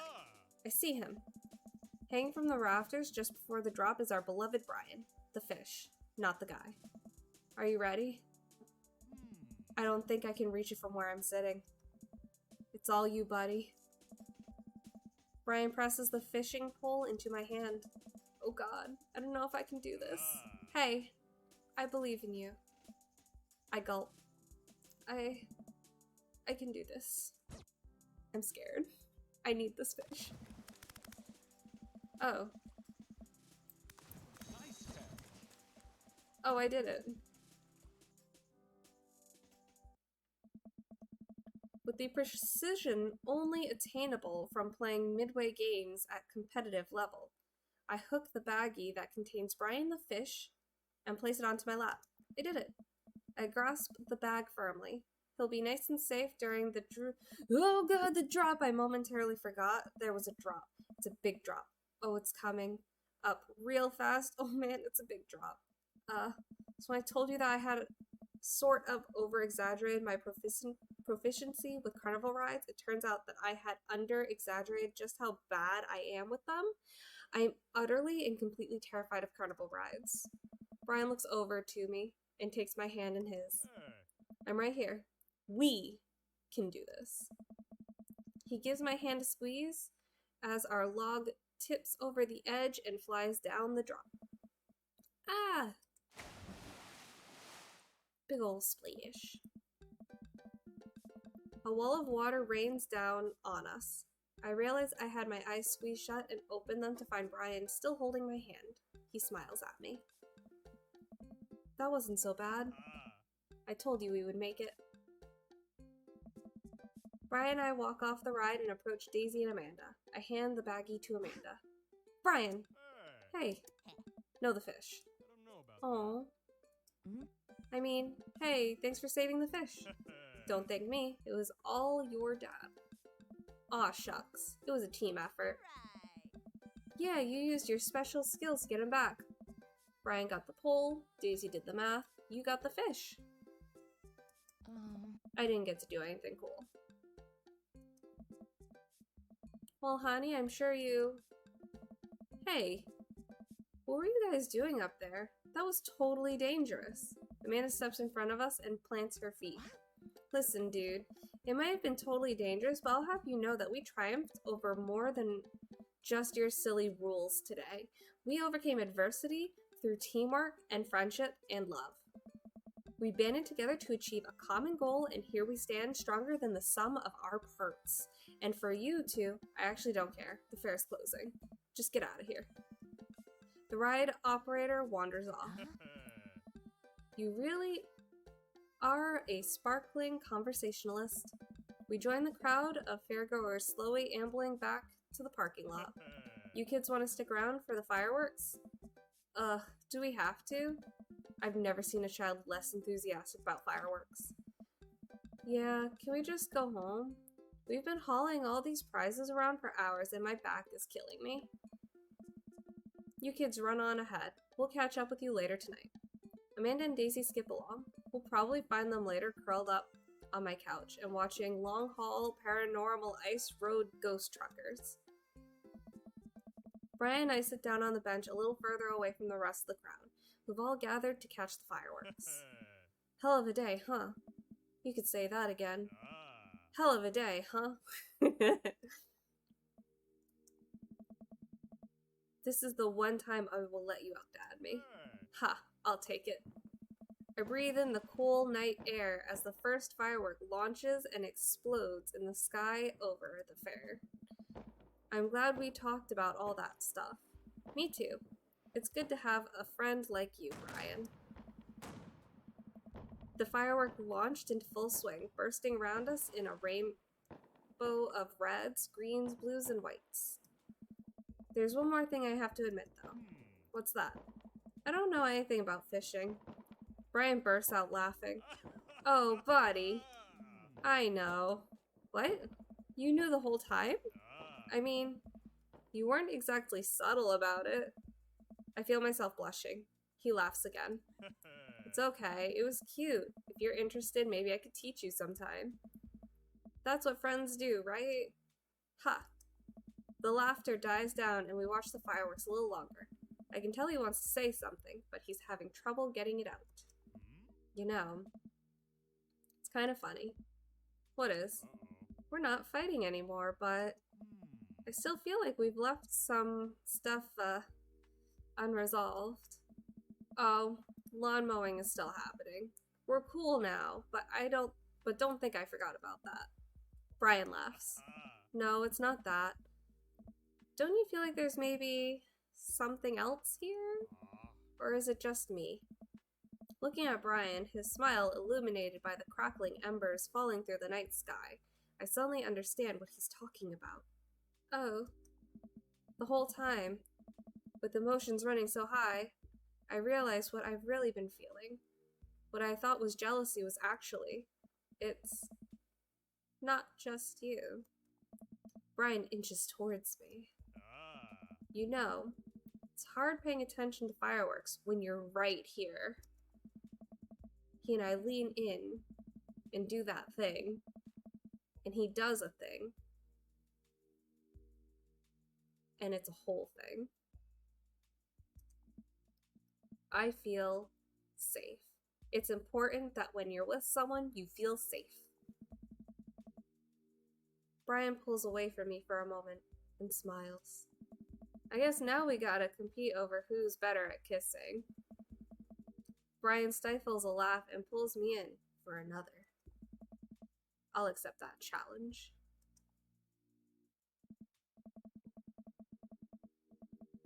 Sure enough, when I get home, Amanda and Daisy are passed out on the sofa, surrounded by giant stuffed animals. Amanda snoring drowns out the paranormal ice road trucker still playing on TV. I turn everything off and throw a couple of blankets over the kids before heading to bed myself. Which I should do soon too. How did I do? How did I do? I scored highest on the log flume. What an amazing date! Did it. I'm an S rank daddy.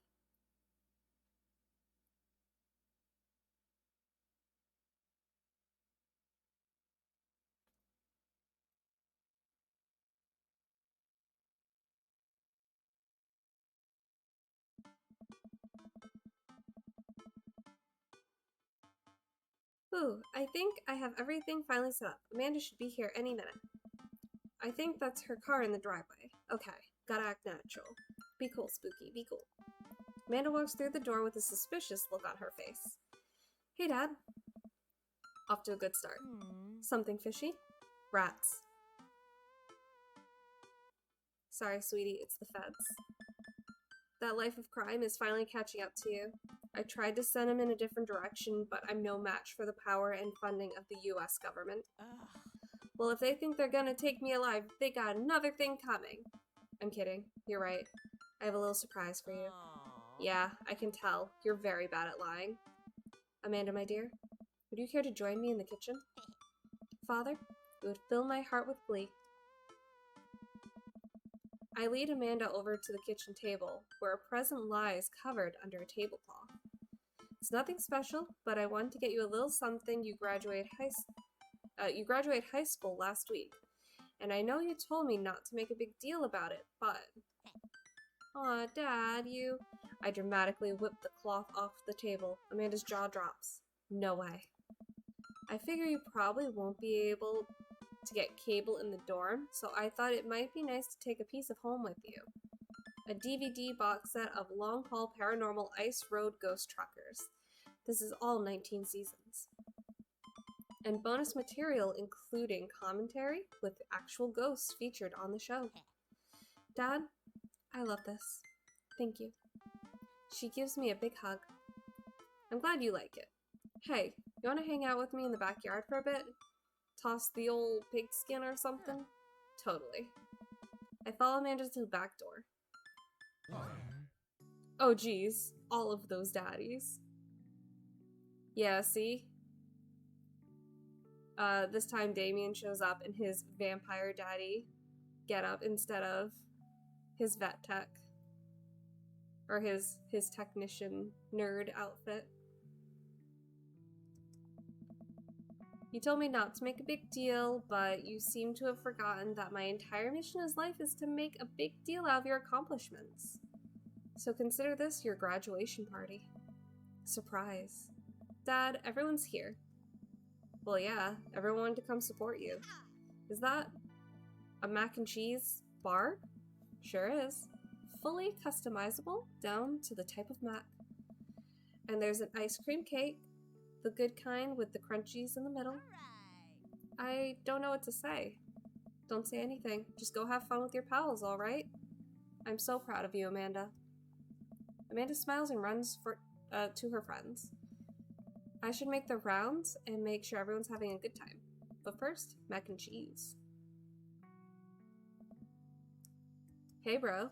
Bruh. This is a real rager. Taking our older age into consideration. I'm trying to be in bed at a reasonable hour tonight. Don't let me get too wild. Don't worry, dude. I'll keep an eye on your fruit punch intake. You know, I'm really glad we're bros again. Me too, dude. Briar and Hazel peek out behind Craig. Hi, little ones. Hello. Hiya. Thank you for all that ice cream cake. Wait, girls, how much did you eat? Briar ate 4 pieces. Ask any witness.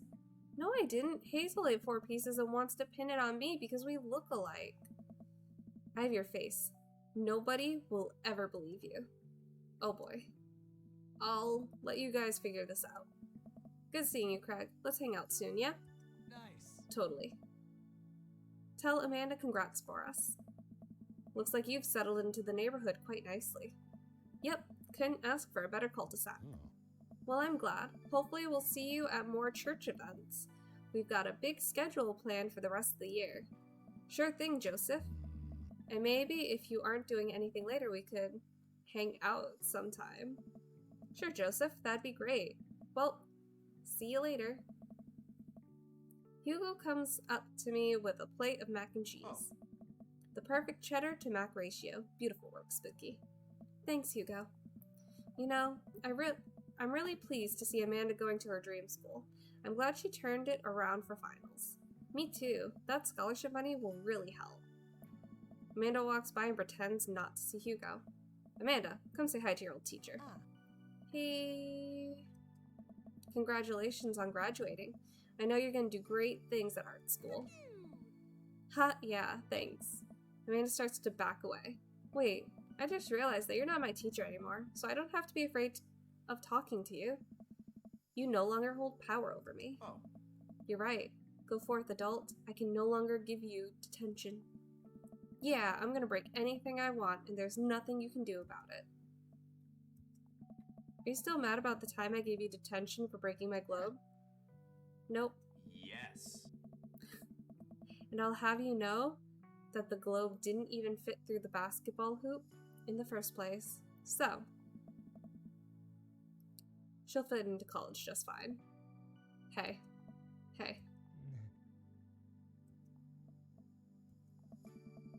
Robert gestures vaguely to the snack table. Good stuff. Yep. See you later. Oh. Hey, man. Matt. Let me know when Amanda leaves for college. I'll have a fresh batch of banana bread Kennedys ready for her. Thank you. I know she'll love that. What a splendid garden party. My deepest thanks for extending an invitation to my son and I. This icebox cake is divine. Yeah, thanks, dude. Good cake. Thanks for coming by. I see Daisy and Amanda in the corner of the party and walk up to them. I swear, if you two are planning another parent trap. Relax, Dad. We already won the game. We're just having a friendly chat. They're sisters now. Tell me more about college. Slow down, kiddo. You're not even in middle school yet. But I want to go to class in my PJs now. I mean, nothing's stopping you. But Daisy, I hear ya. I know you're stoked on college and skipping grades and taking over the world with science, but you gotta enjoy being a kid first. Growing up is weird and scary, and eventually you'll be able to rent a car, but you gotta get through middle school in one piece first. You know how you wish you were going to college? I wish I was in 5th grade. I want recess and snack time back. Cherish it while it lasts, girl. You got a big future ahead of you, but I don't want you growing up too fast on us, alright? Alright. Thanks, Amanda. I ease away slowly. Amanda seems like she has a handle on the situation. As the party starts to wind down, I take a seat on our back porch step.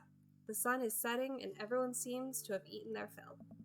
Amanda wanders over and sits down next to me. Killer party pops. What can I say? I was inspired. So, I also have something for you. For me? Why? Not to be completely genuine about my feelings for once or anything, but growing up wasn't easy. But it could have been a lot harder if it wasn't for you. Dad, you've been there for me through everything. There's been times in my life where you were my only friend. I was really scared of going to college and being so far away from you, but I realized that everything you've done for me has been to prepare me for this, and I'm ready. I wouldn't be who I am today without you. Don't cry. Don't cry. I swear to God, Spooky, if you cry again. You're the best, Dad. I love you. And I'm crying. Anyway, that was enough emotional vulnerability for one day. Present time. Amanda hands me a tiny wrap package. I tear the wrapping off to find a framed picture of me and Amanda. It's Us. Kinda shocked all of our photo albums are just pictures of me, huh? I figured we need at least one together before I leave. Amanda, thank you. Watching you grow has been the happiest experience of my life. You're such a talented, intelligent young woman, and I'm so excited to see what the future holds for you. Knock 'em dead, kid. Always do. Amanda and I share a hug. This is only the beginning, Pops. Plenty more memories for us down the road. Memories to make and stuff to break, right? Oh, I'm gonna break so much stuff, intentionally and unintentionally. You're probably gonna have to pay for most of it. It would be my honor. Hell, you know I've started some fires in my day. Amanda hops up. Looks like someone's been waiting to talk to you. I glance over to the backyard where Brian is sitting on a bench beneath our cherry blossom tree. He smiles at me. I'll leave you to it. Me and the Emmas are gonna go get ice cream. Love you, Pops. Amanda runs off to join her friends. The classic cherry blossom tree. I take a seat next to Brian as the last guest makes their way out of the party. Nice job. I couldn't have thrown a better party myself. I smile. So are we doing, like, opposite competition now? Yeah, we're just gonna compliment each other relentlessly. I bet you could do more push-ups than me. Bet you're better with computers than I am. Bet you could trim a tree faster than I could. Bet you could de-ice a sidewalk more thoroughly than me. I like this a lot better. Brian blushes. I nestle myself into the soft space between Brian's shoulder and chest. No matter how many times he washes that shirt, I bet he'll never get that smell of campfire out of it. Not that I mind.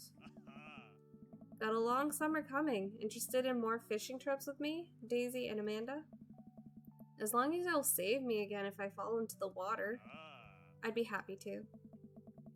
Gotta sneak in as much father and daughter time as possible before Amanda heads out.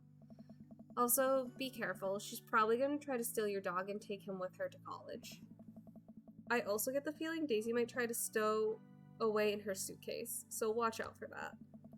The sunset casts a pink glow over everything, and a quiet calm seems to descend upon my backyard. It reminds me of the lake. I'm glad we're not rivals anymore. Me too. Although I don't think I've ever been more productive than I was when I was trying to one-up you. Maybe a little friendly competition is what we both needed. I sigh and nuzzle against Brian a little harder. I am the cuddle champion. We'll see about that.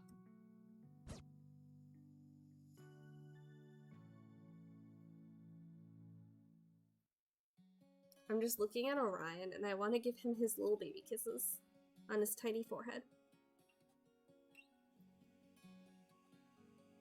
But yeah, that's the whole dream, Daddy.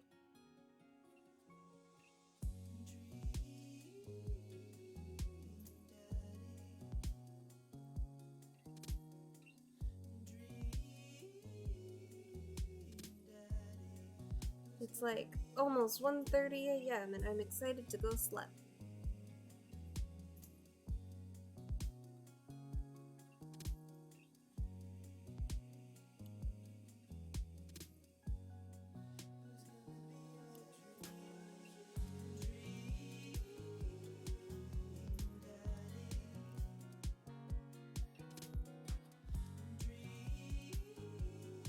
Oh, I should probably throw away that ice cream, huh?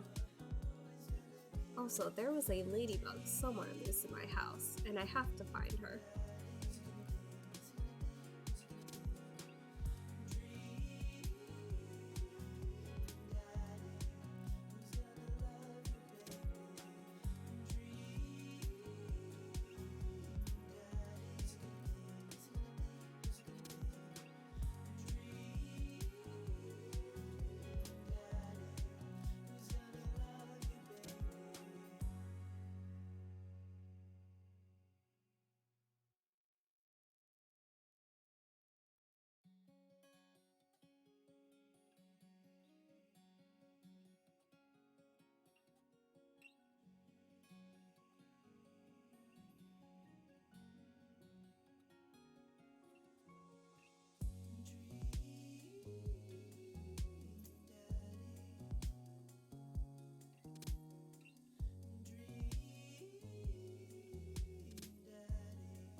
Oh.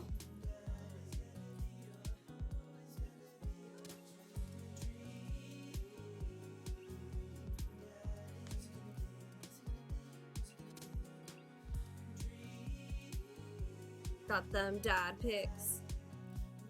Those strong dad arms.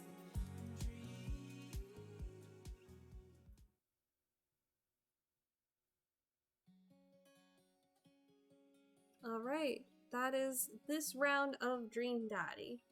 It is late, and I am ready for sleeps.